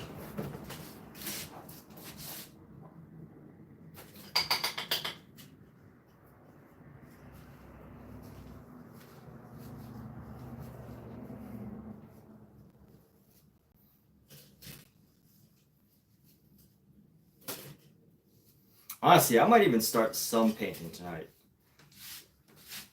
Actually, you know what? I'm gonna do some more painting tonight. I see some stuff that I'm like, oh, you know, let me just get this started. Let me just get this party started. But what colors do I have that would actually fit well into this?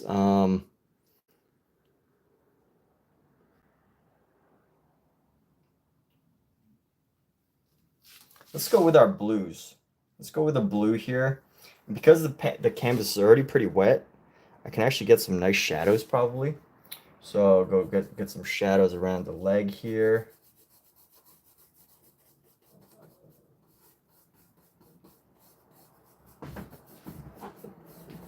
Just because it's already wet here. So it's already wet, so I can just start to establish shadow areas. Just areas of paint. Getting down some areas of paint. Let's see where this is the shadow of the tree right over here.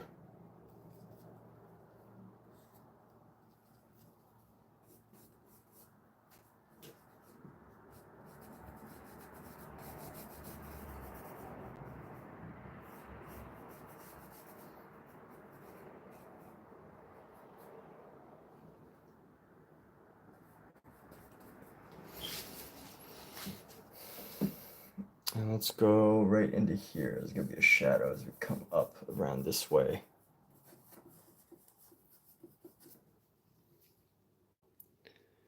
And then some shadow around Eve.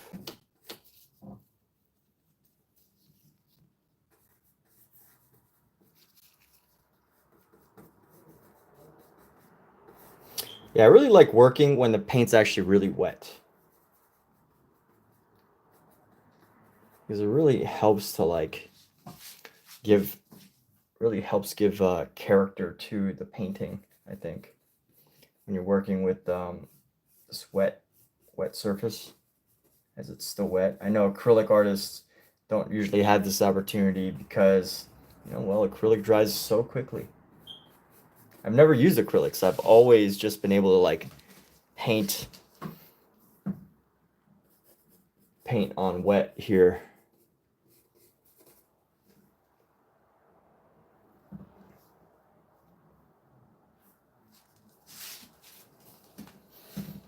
So where are these trees? It kind of disappears in the background here. So let's go into these trees here.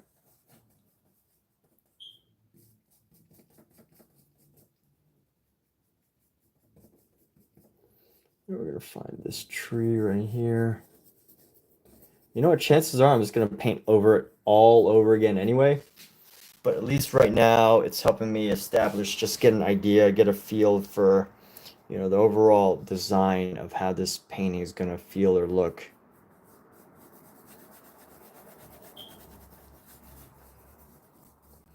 And you do that just by adding some shadows.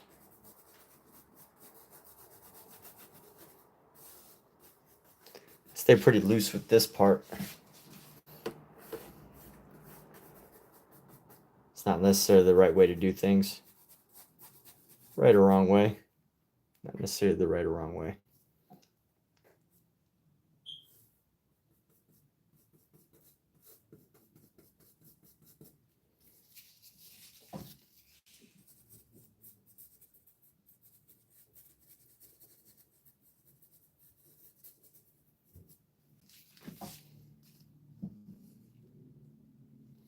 Because there is no wrong way or right way. Unless there's a specific way that you are trying to do something, and a very specific way, and the only wrong way is the way that isn't how you wanted to do it. But you know what? Sometimes those become happy accidents. One who came up with the idea of happy accidents. Bob Ross already got all the good quotes. All the best quotes on art. It means I have to come up with something different.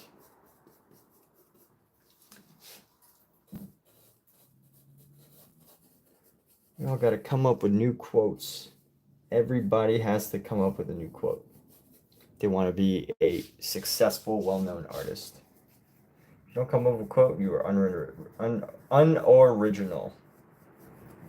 Just kidding. You don't need to be a wordsmith and a painter.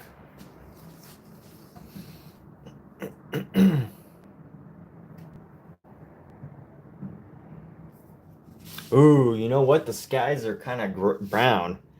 I think this would be a nice time to, like, you know, add some reds into this or some yellows. Have some black. So let me add some yellow into this sky to give it this, like, eerie color that's going on. Let's go. It's actually, I'm going to go into the brown here. We're going to make the skies a bit more, well, this is yellow rather than red, but I think if we start to mix this in, it's going to give the sky like a, like just a feeling. Maybe a feeling in the sky.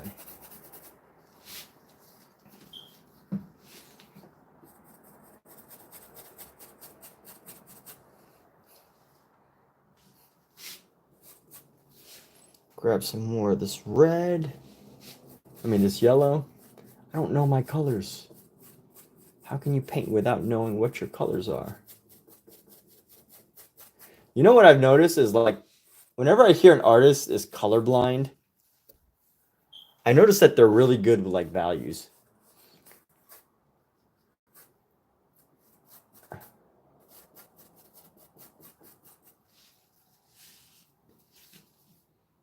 Which almost makes sense because, you know, people struggle with values. They gotta, like, they gotta do their thing, you know?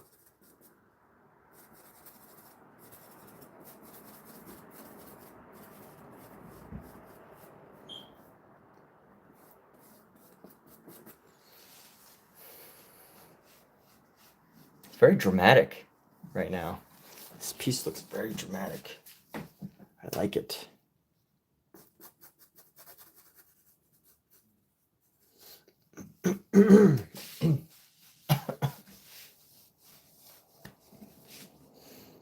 Let's add in our black red.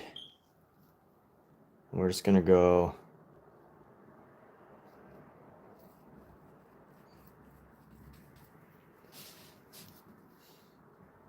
I'm gonna try to use our black red for some of the shadows here.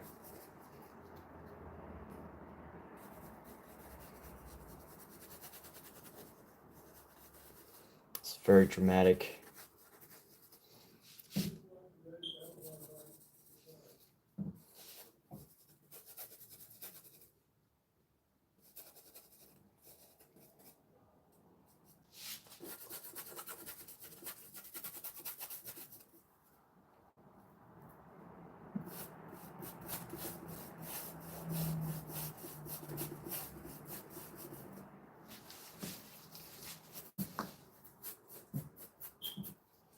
And our foreground can take this color.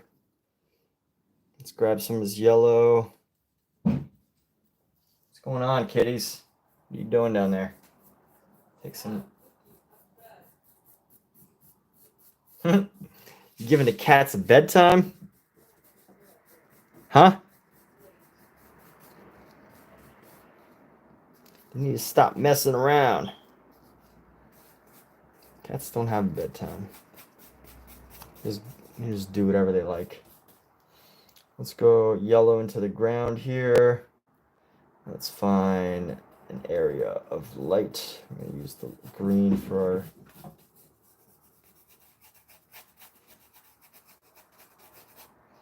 What if it's possible to, like, never paint the same something in the same exact two ways? I feel like that's what I do with my paintings.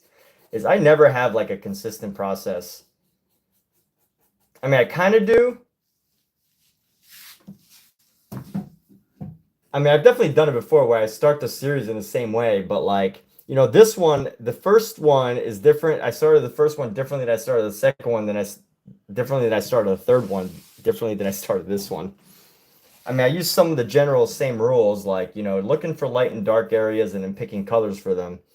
But, you know, I don't have, like, the same exact process for all of them. Right now, this is actually not how I worked the last one. Last one, I worked the body first to try to give highlights on the bodies. But now I'm more focused on trying to just, like, find some nice color regions to separate our figures.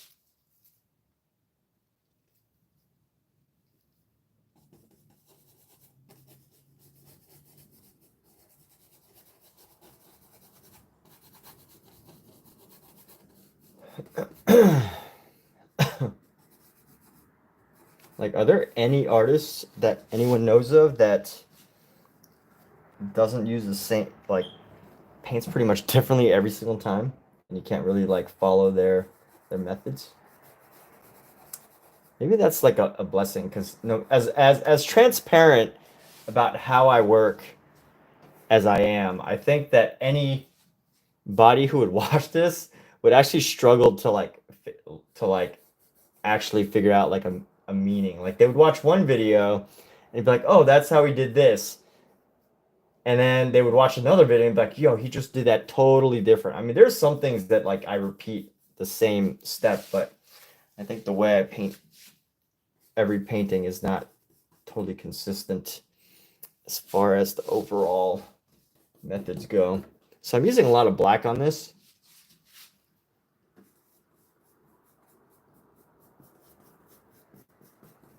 And I'm just like laying down shapes and colors. I'm not getting too bogged down by detail.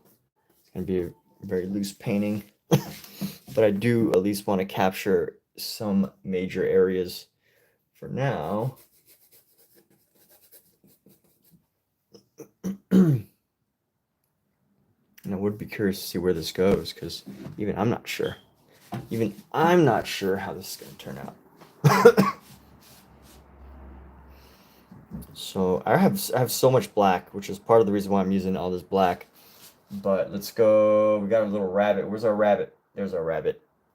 He's going to go a little rabbit right here. And use some black to bring down some of the shadows of our rabbit here. Go around the ears right here. Go down his face, his head right here, the little rabbit's face. And come down the body. There's a lot of shadows in this drawing. And yes, to reiterate, yes, I am using, so this is not based on one of my own drawings. This is based on a drawing by an artist named Crispin van den Broek. He's a Flemish artist from the 1500s. These drawings provided by the Getty Center, which are open source, which means technically, if I really wanted to, Getty, if I really wanted to, I could take these drawings and literally just print them and like sell them. So anyway, the Getty Center has opened up their conservation department for works just like this, where you can just take those images and do whatever you want with them. And yes, that also means that you can take famous paintings that are in their conservation program in the open domain and just do prints of them. How amazing is that? So anyway, instead of just taking the art and trying to sell it, I actually am looking to make something different from them, although I am using their ideas. So, but I always like to give credit when credit is due, and these are some really interesting drawings and sketches. So, you know, I'll give credit when I give credit. Except for when Omizu tells me something really smart to do, then I take all the credit. Then I just go, yeah, Omizu. Who's Omizu? I came up with that idea. It was all me. It was all me. Brilliance. When Omizu tells me stuff, I take credit. But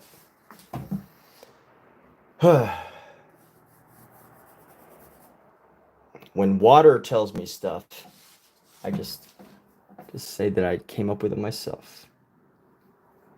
Water. Omizu. Okay, so we're gonna go into this bird right here. This bird's got some feathers.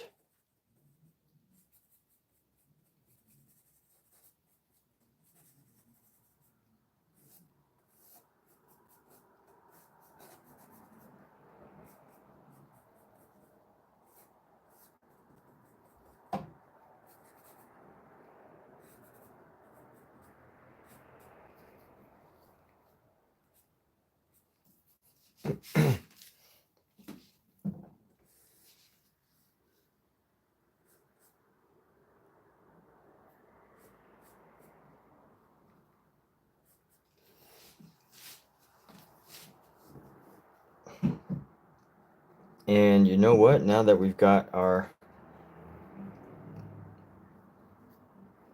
why not add some blackness into the clouds here? We're gonna paint this section with some black.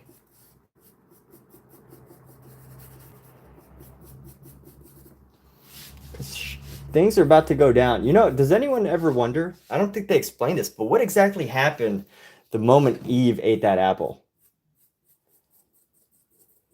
You know, like did the world just, did all the skies suddenly turn black? And like, you know, suddenly like it was almost like apocalyptic.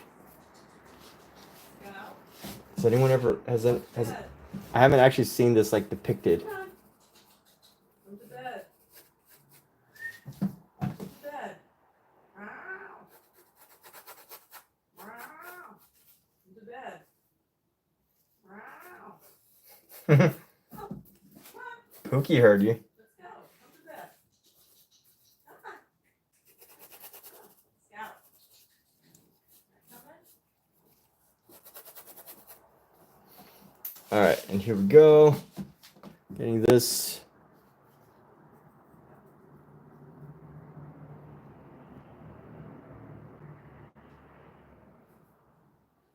And what's this hair? This space has hair, so we're not gonna mess with that too much.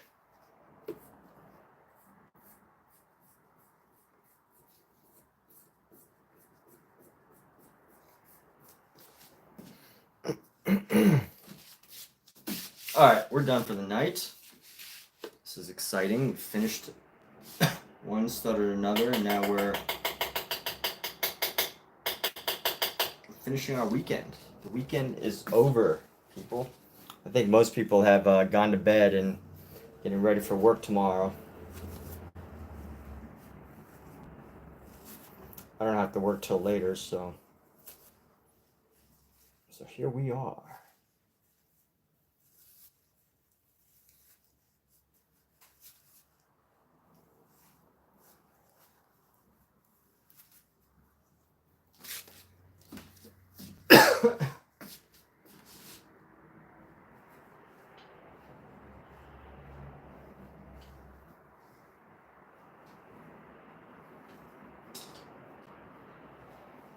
Scout. Scouting about, huh?